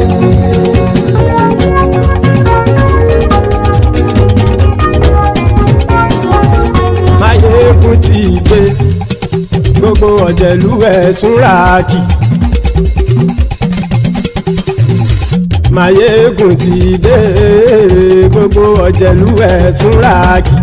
Ṣùgbọ́n ní bá ti ṣe èyí tó yẹ kí wọ́n ṣe, ọmọ bá dèrò ní fi wọ́n níran o. Maiyegun ti dé. Gbogbo ọ̀jẹ̀lú ẹ̀sùn ràkì. Maiyegun ti dé. Gbogbo ọ̀jẹ̀lú ẹ̀sùn ràkì. Ṣùgbọ́n ní bá ti ṣe èyí tó yẹ kí wọ́n ṣe, ọmọ bá dèrò ní fi wọ́n níran. Wọ́n fowó bẹ́ẹ̀ o. Maiyegun ó sọ pé wọ́n ò fẹ́ bẹ̀. Wọ́n fowó bẹ́ẹ̀. Maiyegun ó sọ pé wọ́n ò fẹ́ bẹ̀. Oníkanṣá ti ṣe èyí tó yẹ kí wọ́n ṣe. Fáwọn ará ìlú tó gbé wọn débẹ̀ o. Ayé. Maiyegun ti dé. Gbogbo ọ̀jẹ̀lú ẹ̀sùn ràkì. Maiyegun ti dé. Gbogbo ọ̀jẹ̀lú ẹ̀sùn ràkì. Ṣùgbọ́n ní bá ti ṣe yìí tó yẹ kí wọ́n ṣe, ọmọ bá dẹ́rọ̀ ò ní fi wọ́n níran. Ha! Kì máa yí ṣe eré. Ọ̀rọ̀ yìí kì í ṣe ẹ̀fẹ̀. Kì máa yí ṣe eré. Ọ̀rọ̀ yìí kì í ṣe ẹ̀fẹ̀. Ẹni bá ti lè lẹ́bọ̀ lẹ́rù o, ọmọ bá dèrò kàṣàyè tú wọn síta. Maiyegun ti dé.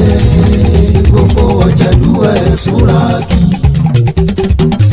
Maiyegun ti dé. Gbogbo ọ̀jẹ̀lú ẹ̀sùn ràkì.